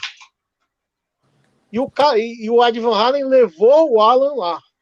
Ele falou que tinha um cabeludinho, magrinho no canto e tal. Chegou pro Michel, você tem um beckzinho aí? Não tinha. Mas foi pedir maconha pro Michel Perrier. E, enfim, mas assim, tava com uma cerveja na mão, depois subiu, deu uma canja com o Alan, levou o Alan pra tocar no céu. Mas era um cara muito. É que, é um tipo de fama que jogaram ele, padrão Michael Jackson, John Lennon, coisa muito. O cara pira mesmo, né? Não tem como, né? Aí você acaba vendo como os tempos mudaram. Não sei se vocês chegaram a ver um tempo atrás. Da foto teve um cara tipo, pediu pro Van Halen tirar a foto, o cara nem sabia quem era o Ed. Foi no show do Tool. Porque o cantor do Tool e o guitarrista, eles são muito amigos do Wolf. Aí o Van Halen foi lá, tava lá com a galera, e viu um moleque lá tal, e ô tio, tira uma foto minha com o pau Tio é complicado, já pensou, cara? Falou, porra, meu, como é que pode, né? É meio, sei lá, mas assim, é sinal de como os tempos são muito fluidos, né? Assim, o pessoal perde a mão mesmo, né? Que é um tipo de coisa que... Mas assim, eu acho que isso também acontece, mas não vira nem para crucificar o moleque, nem achar que o mundo tem que ser assim, né? A gente tem que entender que tem que mostrar para essa molecada que o Ed Van Halen é o Ed Van Halen, entendeu? Assim por diante, sabe? Acho que tem um problema que parece que o mundo abrasileirou, no pior dos sentidos, de ficar tudo muito sem passado. Isso é péssimo, né? Isso é muito ruim. Isso é ruim. Falando só um pouquinho também da influência do Van Halen para mim, a primeira guitarra que eu comprei foi uma guitarra nacional, que é uma Eagle, que eu ainda tenho aqui, uma Eagle EGT66, de 7 cordas. Só que eu coloquei na minha cabeça o seguinte, essa guitarra ela precisa ter ponte Floyd Rose. Aqueles gritos que o Van Halen fazia na guitarra, eu queria fazer também. E, cara, eu comprei e foi... Você vê o impacto dele, né, em mim, assim, tipo... Eu queria que ela tivesse a ponte, porque eu queria fazer aqueles harmônicos malucos que ele fazia, pegar a alavanca e mexer igual um louco, sabe? Não, assim, é legal que você é um garoto de 26 anos e você não pegou o Van Halen nativa que nem a gente pegou, entendeu? E ver isso diluído, isso é muito bom, né? Na verdade, eu acho que são 4 nomes chaves, assim, em termos assim. Ok, guitarra a gente tem, vamos supor, tem o Pete Townshend, que é um cara rítmico, você tem o Johnny Marr, rítmico, você tem o The Edge, um cara de efeito, mas como guitarra que a gente conhece como instrumento de boom, dá no peito, são 4 nomes, assim, né? O Django Reinhardt, dos anos 30, né? O Wes Montgomery, que consolidou o bebop na guitarra, o Hendrix e o Ed. Só esses 4, assim, pra você entender o que é a guitarra como instrumento na frente, assim, solista são esses 4. Tudo deriva deles, não tem jeito. Você vê, até gente que em princípio não tem, até um Jason Becker ou um Malmsteen que não tem nada a ver com a linguagem deles, você vê que o som, a essência, a pegada vem deles, não tem jeito. Do Ed, do Hendrix, né? Muito Ô, legal. Márcio, você trabalhou muitos anos com o Tafo.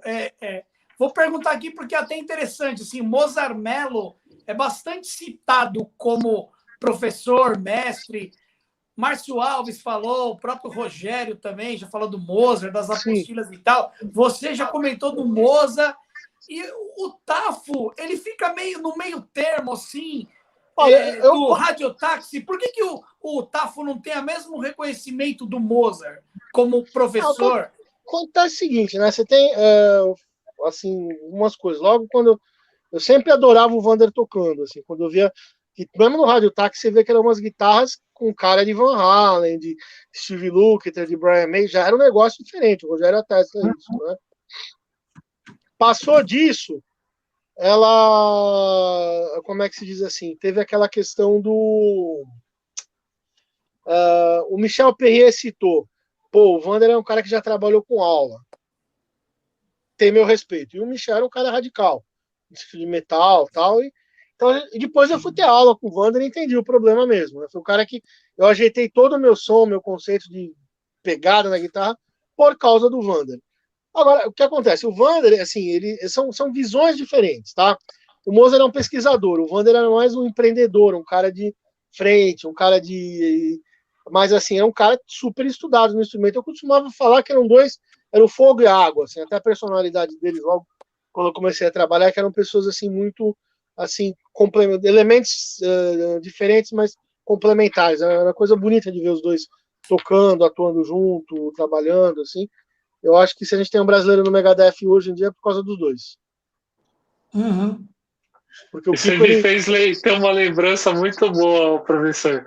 Eu lembro que quando eu chegava lá na IMT para fazer a aula com você de manhã, que eu ficava lá do lado de fora esperando, né, para entrar na aula, eu ouvia assim distante alguém tocando assim, fazendo coisa maluca. Eu falei, não é possível. Aí eu ia lá só para dar uma olhada, era o Mozart, cara. Pra mim, tá pisando no mesmo chão que aquele cara ali. E pior que assim, ele ficava lá tocando a guitarra e ele olhava assim na janela da minha cara como se fosse a coisa mais normal do mundo. Eu falava, eu sou abençoado de pisar o mesmo chão que esse cara tá pisando também. Mas é legal você, assim, esse tipo de coisa, essa frase que você acabou de falar, eu tive a bênção de pisar no mesmo chão dele, você teve mesmo, sem sombra de dúvida. Porque o que acontece? É aquela questão que a gente fala, de novo, a questão da pandemia. Eu nunca fui muito fã de teatro, sou muito mais cinéfilo, mas o teatro é muito mais transformador. Assim, às vezes que eu fui no teatro, eu tive mudanças na minha vida. Então, o que acontece? Eu tava vendo o cara treinando o Rameirão lá. Pô, que porra é essa? Baixou um disco voador aí tocando guitarra, que absurdo. Aí você vê lá, tá lá o cara lá. É assustador. Só que é o tipo de coisa que você viu lá naquele momento, interagiu, assim, é o grande lance da música ao vivo, eu acho. Que tem que ser. Aquela coisa, sabe? Um pouco antes da pandemia, eu tive um ano muito interessante de produção de giro, assim, de estar tocando bastante, assim, e coisas muito legais, assim. Eu cheguei a fazer tocar alguns espaços alternativos e alguns workshops em escolas com o Rubens Salles, que é um tecladista, assim, fantástico, assim, um maestro pós-doc em improvisação contemporânea que mora em Nova York, né? E a gente percebe o seguinte, imagina a cena, você tocando free jazz, né? que é uma coisa que é um território que pode dar uma cagada enorme. Que você tem que estar com um pé na formação tradicional do jazz, ou um pé na tua linguagem, seja brasileira, rock, e principalmente com uma relação de música erudita contemporânea muito forte na tua orelha.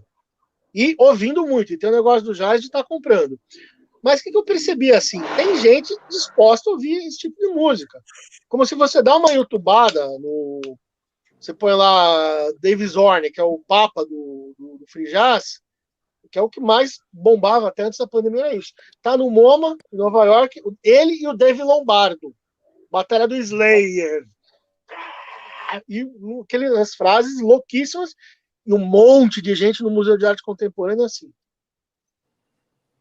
Você tá entendendo? Imagina a interface emocional. Tem gente que vai passar. Por exemplo, tava um dia que eu tava tocando pelo School of Rock com o MT, tava tocando com a Adizivio, um parceiro meu, o Zivio.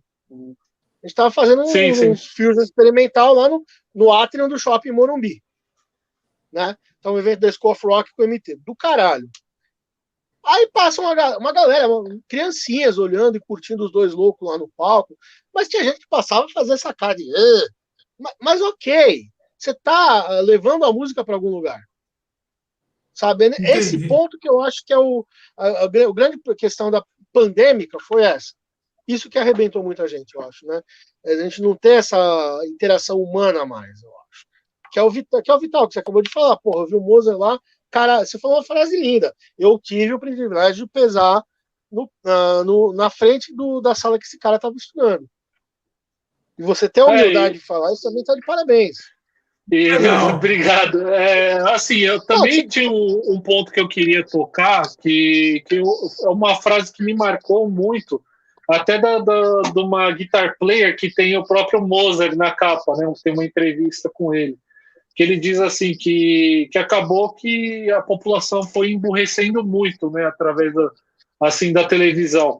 E, cara, eu vejo muito assim hoje em dia, por exemplo, você não vê mais rock na TV. Tudo que você vê que uma pessoa quer estudar, eu quero aprender uma guitarra ou um violão, é para tocar sertanejo, tocar música de barzinho, sabe?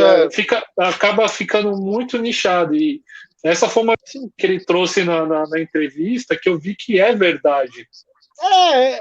Mas a gente não pode... Claro, não estou crucificando, né? Por causa disso, né? A gente tem também as pessoas evoluem, elas têm outros gostos, enfim. Eu acho que o que acontece é o seguinte, né? Eu acho que a gente tem que chegar num ponto como... que eu acho que esse é o grande problema da gente enxergar tudo branco, preto, sem uma área cinzenta no meio.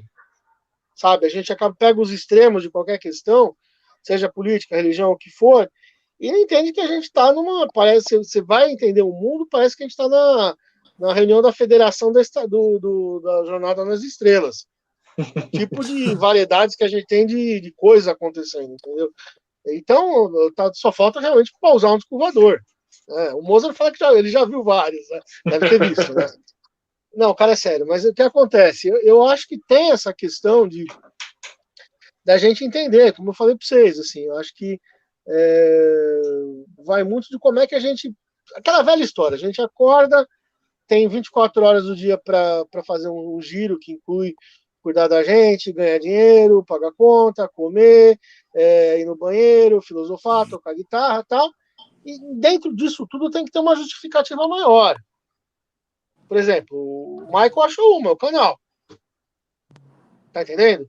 Então eu acho que vocês dois também têm, eu tenho, graças a Deus, mas eu acho que a nossa obrigação, a gente que mexe com arte, seja profissionalmente ou não, mas eu sei que você é um cara que tem um puta do empenho, toca bem pra caralho e tal, então é levar para as pessoas, sabe? Ouça, não sei o que, tal. Eu acho que é quase o próprio Mozart falou, você vira quase um missionário, na verdade, né? As pessoas estão abertas, é que o mundo está muito plural mesmo, né? Sim, sim.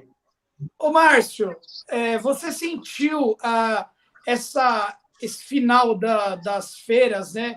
Expo Music, você trabalhava bastante nessa fase. Sim. Aí. O que você sentiu? Algum impacto profissional na carreira com isso? Cara, eu vou falar o seguinte, eu diria o seguinte, a feira, o Rogério a gente conversava muito isso já naquela época, ela tem é um ambiente muito peculiar para melhor e para pior, tá? Ela é vital para network, ela é vital para... Só que o que acontece? Eu tive alguns dos meus melhores momentos em feira como profissional. Assim, aquela coisa, sonho de adolescente. Fiz 3 stands no dia com o Hold já levando no outro eu tava com o Steel Ray no palco, não sei o quê. Então, sabe, eu só tenho que agradecer as marcas que me apoiaram, ao meu período assim, de atuação nelas, mas é a mesma coisa que a gente está passando agora. A gente vê a coisa de uma maneira muito sistêmica, só que o que acontece? Se as feiras acabaram, é porque não estavam mais rentáveis, estavam dando prejuízo. O mercado estava trabalhando muito mais como aquele negócio. Uma das tendências que a gente tem hoje em dia é a agência de banco não existe mais, vocês sabem disso. Então, agência de carro, eu fui trocar meu carro no retrasado, o vendedor numa puta resignação e com humor, cara, minha profissão, logo vou estar fazendo outra coisa que isso aqui vai acabar logo. Não é mentira, você vê a agência fechando em cima de agência. Então, eu acho que a gente que lida com arte, a gente é muito romântico, para melhor e para pior. Verdade. Eu acho que a gente tem essa obrigação de entender que aquilo foi um ciclo. Agradecer ele, deixa ele fluir para onde for. O Daniel Neves, ele fez aquela velha história da Fênix, da cinzas, surgem coisas boas. O Daniel Neves, que é o presidente da Associação Nacional de Fabricantes de Instrumentos, que é um cara seríssimo, um amigo pessoal, um profissional ímpar, ele abraçou logo no final da feira, ele já deu de cima de fazer uma feira menor, né? Aquela Expo Show, né?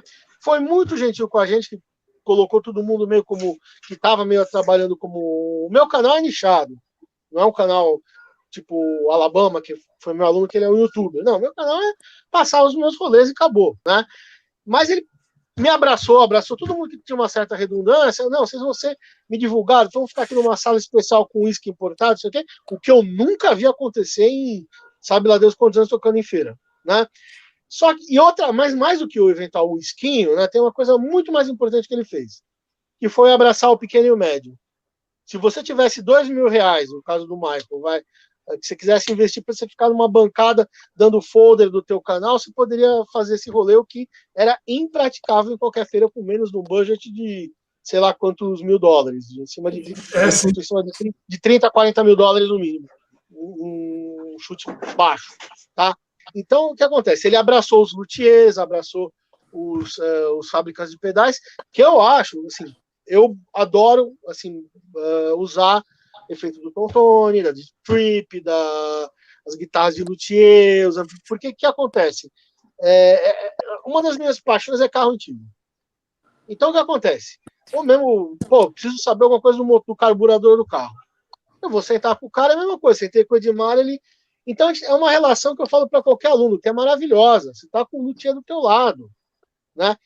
E nesse ponto, até teve esse lado que nasceu essa pós-expo, aí, que seria esse outro evento, que eu achei interessantíssimo. Infelizmente, veio a peste e fudeu tudo, né? Então tá todo mundo no modo stand-by, né? Entendi. Mas são ciclos, né? Eu diria que agora vamos aguardar como é que fica o novo normal, como tudo, né? E acho que não só da área da música, né? Eu estava vendo uma matéria até acho que um ou 2 anos atrás, que até em feiras de carros, as empresas não estavam mais querendo pagar para alugar espaço, porque para eles o negócio já não era mais rentável. Não estava dando mais a forma de comunicar das empresas estava mudando. Então, para eles não fazia mais sentido. É natural, eu acho que a tendência é essa.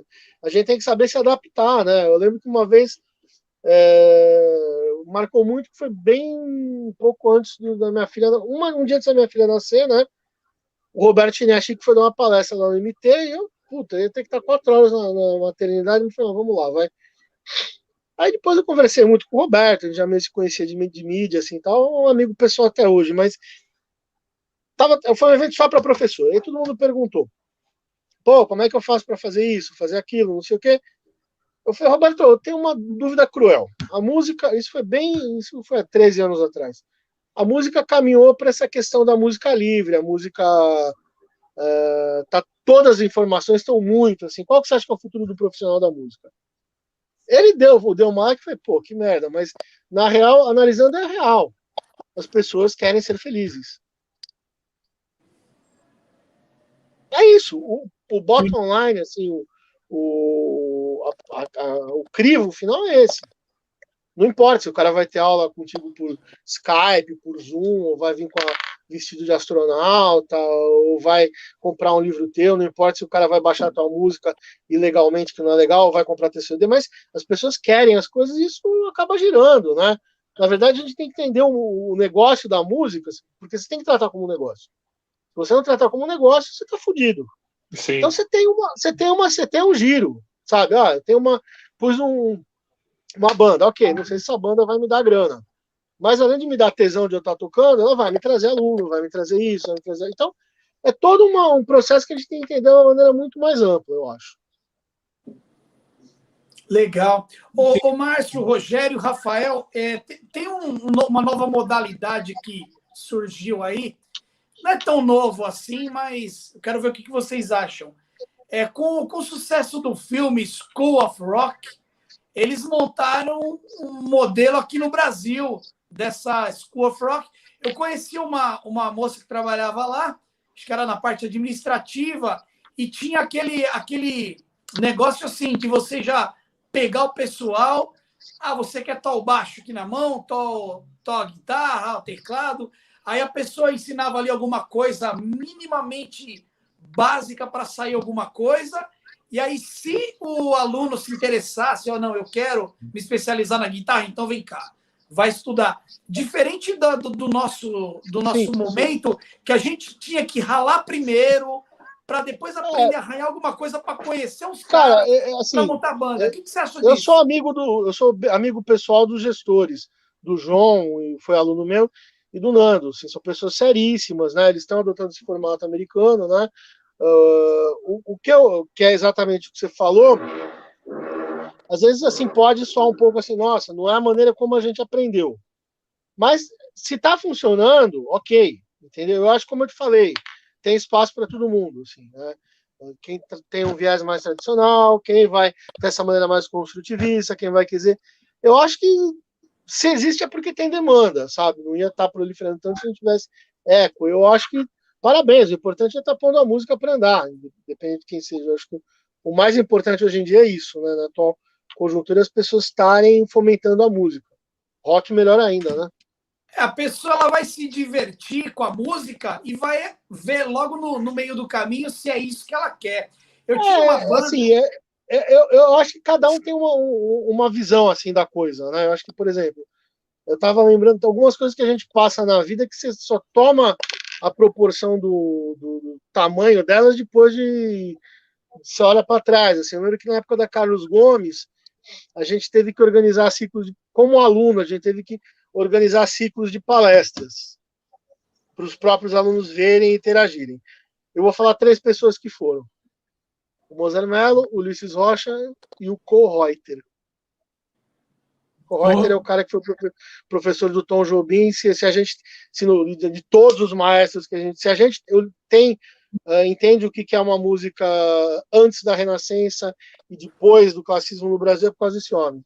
Toda a Tropicália existe por causa do Cole Reuter. Então, o que acontece? Né? Então, você pensa, porra, eu estava no ambiente de uma escola pequena, que era Carlos Gomes.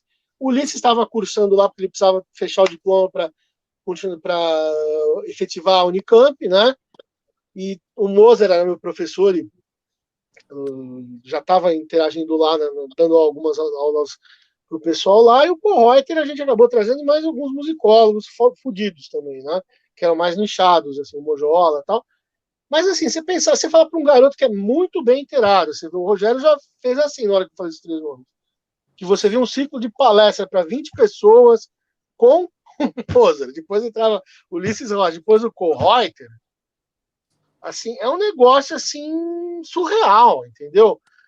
Então, não é questão de ser as coisas. O mundo tá diferente. E a gente tem que entender isso. Na hora que eu vi os moleques tocando. Logo no início do YouTube, tocando Air do Jason Becker, vocês conhecem essa música, na Turquia, falei, fudeu. Entendeu? Igual. Ele falou, então quer dizer que a coisa, ela é outro exponencial de aprendizado cognitivo, e o mercado tem que lidar com ele, né? Acho Vamos em frente, né?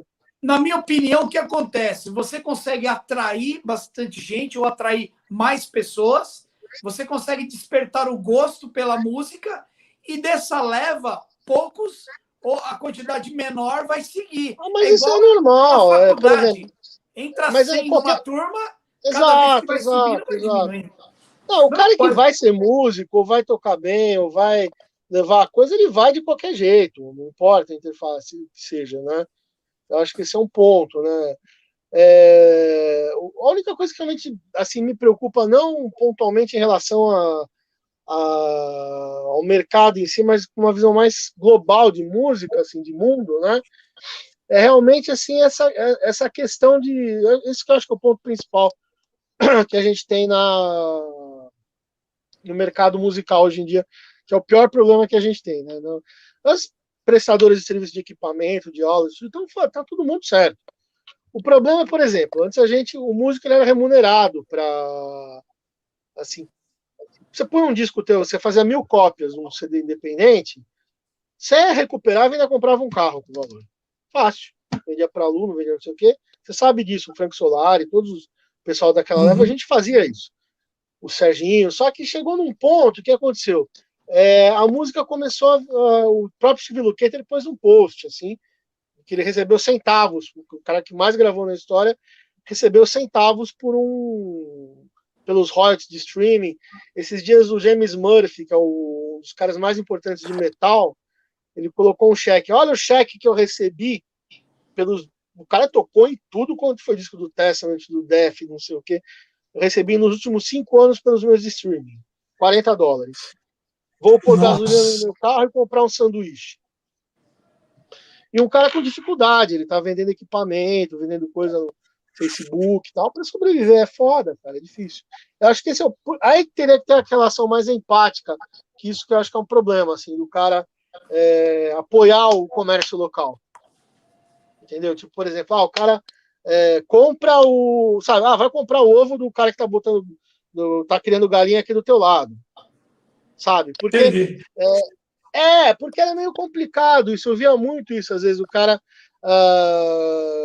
o Edu ficava puto, um monte de gente ficava meio morido, porque o cara comprava o disco do Steve Vai e chegava tinha baixado o disco dele na internet, acontecia muito isso. Mas o Steve Vai ele é importado, né? Vocês são brasileiros. Isso, infelizmente, acho que é um ponto que precisa dar vira e mexe tem celeuma de material pirateado, essas coisas. Acho que é nesse ponto mais que a gente tem o brasileiro não ser o inimigo do brasileiro. Né? Acho que o mercado por si só ele se autorregulamenta, né? Que nem economia, a gente fica meio puto com uma coisa ou outra, mas a gente está tocando guitarra no meio da confusão, né? É verdade. E aí, Rafa? E aí? Eu para mim, estou participando dessa live aqui hoje. Está sendo uma honra, cara. Legal.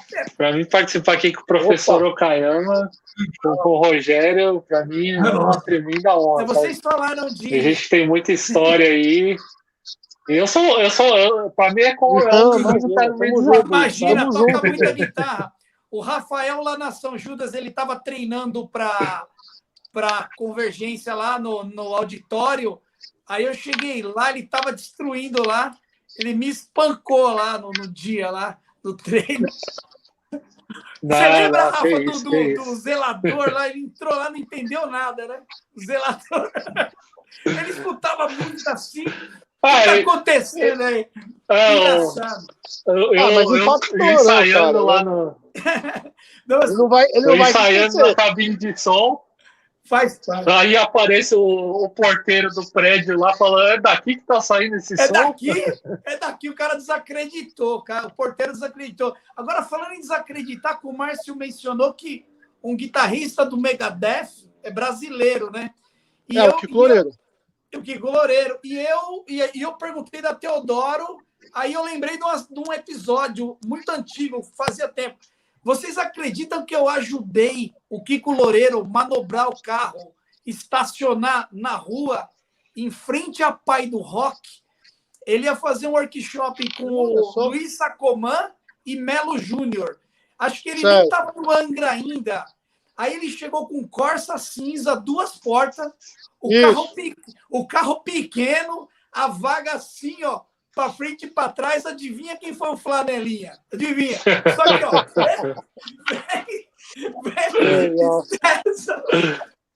é legal, cara, porque assim, é legal, assim, é um tipo de coisa que a gente, assim, não tem preço, a gente atuou, tá atuando na história, isso é do caralho, isso é o tipo de coisa que é o principal da história toda, né?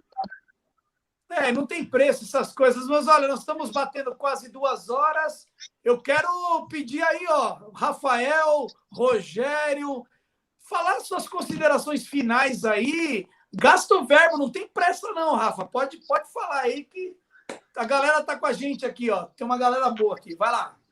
Cara, eu não tenho o que dizer, só agradecer aqui por todo o bate-papo com o Rogério, com o Márcio, você. Para mim, acho que foi muito legal, sabe, compartilhar essas experiências, falar sobre música nesse tempo de pandemia, né? Sair um pouco de ficar só olhando política, sair de Facebook, essas coisas, sabe? Fazer, sabe, uma roda assim de conversa, para mim é humano isso, né? É uma coisa que tem o professor Okayama que eu gosto bastante, que é olhar o lado humano das coisas, sabe? Desde que eu fiz as aulas com ele, eu percebi que ele era um cara muito diferente para essas coisas. Tamo junto. Isso é muito legal, viu, Rafael? Porque é muito legal a gente ser amigo de quem a gente admira e de quem a gente toma aula, né? Na minha geração não era muito assim, mas eu procurei passar o que eu não tive para a geração dos caras que vinham, né? Que a gente eram poucas pessoas, você não era muito amigo do seu professor, assim, era uma coisa meio, pelo menos na minha geração era assim, né? Eu fico muito feliz de ter participado, né? Eu recomendo o canal do Márcio, do Cafeína. Como é que é o nome do canal mesmo, Márcio? Tá com o Márcio Okayama, né? Mas põe meu nome lá que vai dar no YouTube. E que tem eu acho muito legal. Uma série, né? Isso, é muito legal. Tipo assim, coisa de conteúdo bom, né? Que eu recomendo. E muito feliz de estar com o Márcio aí, pô. Tanto tempo junto aí, trabalhando. Fica longe, mas estamos juntos. Eu estou curtindo suas coisas sempre, hein, Márcio? Ô, te admiro muito. Não, é o seguinte, ó. Eu acho que a gente tem aqui o que eu posso falar assim, né? Assim, me emocionou o Michael, né? Todo esse carinho, esse respeito em armar essa conversa, né? Rogério, puta, é um irmão, né? Acho que a gente foi colocado aqui embaixo nessa terra, né? Para estar nesse sacerdócio junto aí que isso aí. Assim, a gente não tem, infelizmente, tomara que a gente consiga se ver, se falar mais, né? Que acho que uma das grandes lições da pandemia é isso, né? Que a gente não sabe até quando que a gente vai ter oportunidade de ver as pessoas, interagir, tocar com as pessoas, né? É um músico fora de série, toca pra caralho, me ensinou muito a parte de transcrição, me abriu porta, devo muito. O Rafinha é um menino muito especial, que sempre tocou pra caralho, assim, já veio com talento, assim, de pegada, de punch e tal, e pôde vivenciar toda essa história da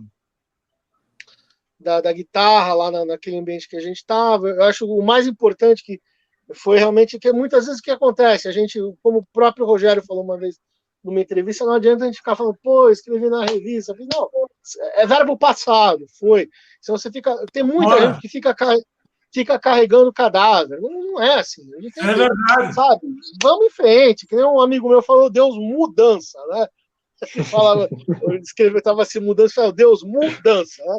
Mas o fato é que é o seguinte, a gente não, o que é muito assim, a gente nunca sabe exatamente como é que as pessoas vão ouvir tua música, como é que as pessoas vão entender tua aula, como é que as pessoas vão te perceber, E quando você tem que legal que eu vivenciei isso justifica, assim, todo o empenho, a coisa toda. Eu acho que tem uma coisa que é muito importante eu falar em relação a quem quer trabalhar com música, quem quer lidar com isso. Eu costumava brincar que o meu pai sempre, ele era chefe do PS do Heliópolis, né, cirurgião. Então imagina as buchas. E ele tinha cada história assim escabrosa, né? Eu falei, puta que eu pariu, né? Assim, dá para você escrever um livro, né? E no fim, assim, você vê que a tua própria vida. Obrigado, José, obrigado, querido. Você tem o conteúdo para. Porque uma coisa que a gente ganha muito com a música é a leitura fria. Eu vou falar uma besteira. Isso é coisa que médico, policial, psicólogo, puta, advogado, todo mundo que lida muito com um repertório grande de gente tem que ter, senão você não trabalha. Eu costumo falar, o Rafael deve lembrar, se você quer trabalhar com arte, tira um dia de folga, fica na Paulista, isso antes da pandemia, né? Fica olhando. Aquele pessoal que vai ouvir tua música, aquele pessoal que vai entender tuas aulas, aquele pessoal que você vai... Então, se você não tem essa relação empática de, por mais, assim, todo mundo sabe que eu gosto de música experimental, adoro, mas se eu não tenho essa relação humana, de onde eu quero chegar com essa música, vira uma, desculpa a expressão, vira masturbação. Ela perde o sentido espiritual de você tornar a coisa, questionar, mexer com as pessoas, dar alento, enfim, eu acho que isso para tudo, né? Eu acho que isso, a grande lição da pandemia é isso, empatia e gratidão não é só palavra bonitinha de hipster, não. Eu sou meio hipster, né? Mas tô meio velho, mas enfim, mas não é aquela questão só de modinha, hashtag, realmente a gente tem que incorporar isso. Legal. Isso aí. Paz, legal. Valeu, Deus. Isso aí. Poxa vida, cara, que legal. É uma honra poder dividir. Quem diria que eu iria aparecer na mesma tela do que o Márcio e o Scarton? Tamo junto. Para mim, a mesma sensação. A gente que agradece. Estando na mesma conversa, assim, eu admiro muito o Rafa, ele... Desde quando a gente descobriu esse ponto em comum de guitarra, viramos, assim, grandes amigos. A obra estava acontecendo lá na São Judas, pegando fogo, e eu e o Rafa lá falando de guitarra, de aulas e tudo mais. Então, Rafa, obrigado por ter participado. Eu tava... Você é meio out no WhatsApp, eu estava até preocupado que você não vinha. Mas você é um menino de palavra, você falou que vinha, veio e arrebentou, como sempre. O Rogério, falar do Rogério é chover no molhado, porque eu admiro o Rogério há muito tempo. Eu fiz aula com um aluno do Rogério, o Wagner. E o Wagner, ele dizia, falava, o meu estilo de dar aula é o que eu aprendi com o Scarton. E eu acabei conhecendo o professor do meu professor. E ele é tudo isso que o Wagner dizia e muito mais. Ele tem um canal no YouTube também que ele ensina bem para, assim, solos, licks, e eu usufruo muito do canal do Rogério. E o Márcio, finalizando aí, ele tem esse jeito calmo de falar, essa forma oriental, mas tocando guitarra, ele é bruto. Ele tem café... Esquece. Vão lá no Spotify, escuta, já começa escutando a Karma e emenda na sequência aí, toca muita guitarra. E eu quero me vingar do Márcio aí, acho que eu vou pegar as músicas dele e vou dissecar o Márcio e vou postar aqui no meu canal. Por favor. Dissecando o Márcio. Dissecando por favor. Márcio. Tá agradeço, você me faz... Deus te abençoe. O Rafael dizia sempre que você era... gente boa demais e realmente você supera as expectativas. Eu fico até emocionado de estar aqui com vocês. Então, pessoal, obrigado aqui pela presença de todos que ficaram aqui até agora. José Scacabaró. Obrigado, pessoal. Valeu, Márcio. Isso aí, galera. Fiquem com Deus. Valeu. Fui. Tchau.